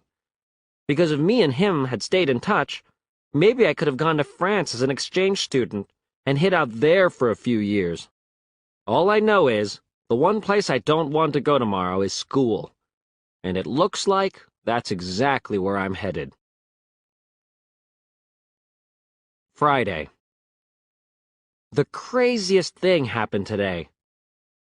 When I walked in the door at school, a bunch of guys cornered me, and I braced myself for the teasing to start. But instead of harassing me, they started congratulating me. Everyone was shaking my hand and patting me on the back, and I didn't know what was going on. With all those guys talking to me at the same time, it took me a while to make sense of anything. But here's what must have happened. The story Roderick told his friends got passed on to their brothers and sisters, and then they told their friends. But by the time word spread around, all the details got totally messed up. So the story went from me accidentally walking into the women's bathroom at Leisure Towers to me infiltrating the girls' locker room at Crossland High School. I couldn't believe everything got twisted like that, but I wasn't about to set the record straight either. All of the sudden, I was the hero at school. I even got a nickname. People were calling me the Stealthinator. Someone even made me a Stealthinator headband, and you better believe I wore it. Things like this never happened to me, so I wasn't going to pass up my moment of glory. And for the first time ever, I knew what it felt like to be the most popular kid at school. Unfortunately, the girls weren't as impressed with me as the guys were. In fact, I think I might have a little trouble getting someone to go to the Valentine's dance with me. Monday. You know how Roderick wanted his band to get noticed? Well, he kind of got his wish, because everybody knows who Loaded Diaper is now. I guess somebody must have thought the tape of Mom cutting loose at the talent show was pretty funny, because it's all over the internet. And now everyone knows Roderick Heffley as the drummer from the Dancing Mom video. Ever since, Roderick's been hiding out in the basement, waiting for the whole thing to blow over. And I have to admit, I do feel kind of sorry for him. I'm getting teased about the video at school, too, but at least I'm not in it. And even though Roderick can be a huge jerk sometimes, he is my brother. Tomorrow is the science fair, and if Roderick doesn't turn in a project, he's gonna flunk out of school. So that's why I offered to help him out with his project. But just this one last time. We worked together all night, and I don't mean to brag, but we did a really good job. His new project is called Do Plants Sneeze? Anyway, when Roderick gets first prize tomorrow and passes science, I just hope he realizes how lucky he is to have a brother like me.